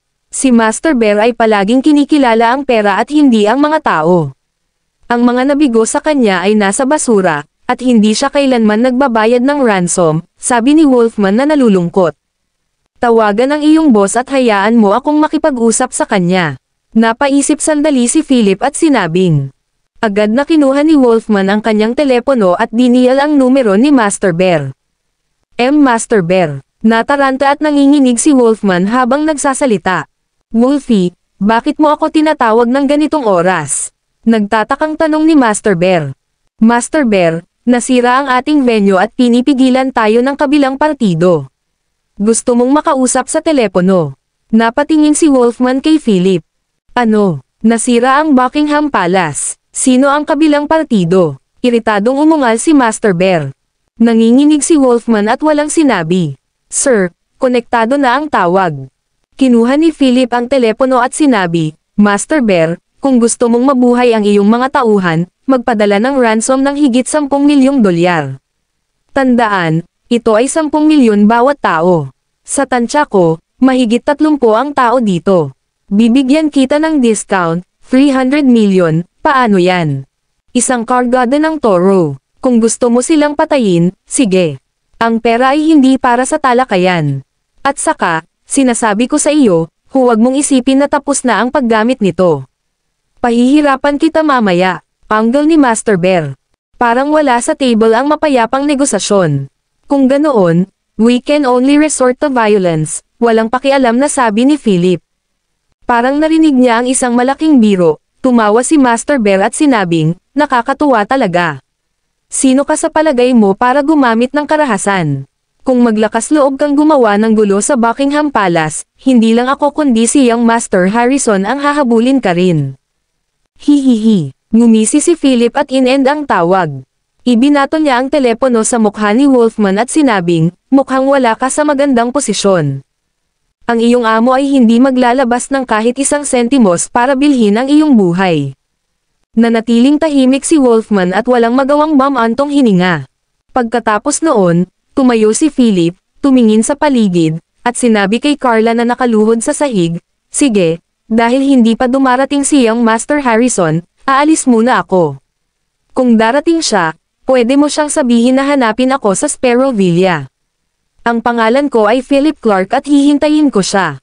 Pagkatapos sabihin iyon, si Philip ay lumakad palabas ng Buckingham Palace ng may pagmamayabang, tinapakan si Wolfman at ang iba pa habang ginagawa niya iyon. Walang nang ahas na tumayo sa harap at lahat ay nanatiling tahimik. Masyadong makapangyarihan. Ito ang unang pagkakataon na nakakita sila ng gayong manggugulo sa Buckingham Palace, at lumabas siya ng hindi nasaktan. Hindi nagtagal pagkaalis ni Philip, isang grupo ng mga mandirigma na nakasuot ng itim na unipormeng panglaban ang pumasok sa pintuan. Mabilis nilang inalis ang eksena, pinigil ang lahat ng nahulog, kasama si Wolfman. Gayunpaman, pinalaya si Carla. Nanginginig siyang lumuhad sa sahig, kinuha ang kanyang telepono, at muling idinial ang numero ni Travis Harrison. Hello, Young Master Harrison, tapos na sa atin. Ang grupo ng mga tao ang pumatay kay Young Master Arnel. Pinipigil din nila si Wolfman at ang kanyang mga tauhan. Kabanata 2100. Ano? Sa kabilang dulo ng linya, nasa sasakyan si Travis Harrison, halos umungol na nakadilat ang mga mata. Namatay si Finn Arnel sa kanyang venue. Nakulong din si Wolfman. Damn it! Nasaan siya? Nasaan na ang manggugulo? Di ba sabi ko sa'yo bantayan mo sila? Umungol si Travis. Nataranto si Carla at napaiyak. Young Master Harrison, hindi ko sila napigilan. Masyado silang fierce. Kahit na 12 ng mga tao ni Wolfman ay hindi napigilan ang isa sa kanila. F***sick. Galit na ibinaba ni Travis ang tawag. Pagkalipas ng 5 minuto, sumugod si Travis sa Buckingham Palace kasama ang 12 ng mga bodyguard mula sa pamilya Harrison. Ang buong lugar ay wasak. Nakahandusay pa rin ang katawan ni Finn sa gitna ng dance floor. Young Master Harrison, sa wakas nandito ka na. Nang makita ni Carla si Travis ay parang nakita niya ang kanyang tagapagligtas. Umiiyak siya habang tumatakbo papunta sa kanya. Bam! Itinaas ni Travis ang kanyang paa at sinipa si Carla, pinalipad ito. Galit niyang tanong, nasaan sila? Bumagsak si Carla sa sahig at napahawak sa tiyan. Gumapang siya sa kanyang mga tuhod sa paanan ni Travis at sumigaw, Young Master Harrison, umalis na sila. Sinabi ng batang nangunguna na ang pangalan niya ay Philip Clark. Pagdating mo, hanapin mo siya sa Sparrow Villa. Nang marinig ito, nagngangalit si Travis. Lumapit siya kay Carla, kinuha ang kristal na ashtray sa coffee table, at binasag iyon kay Carla.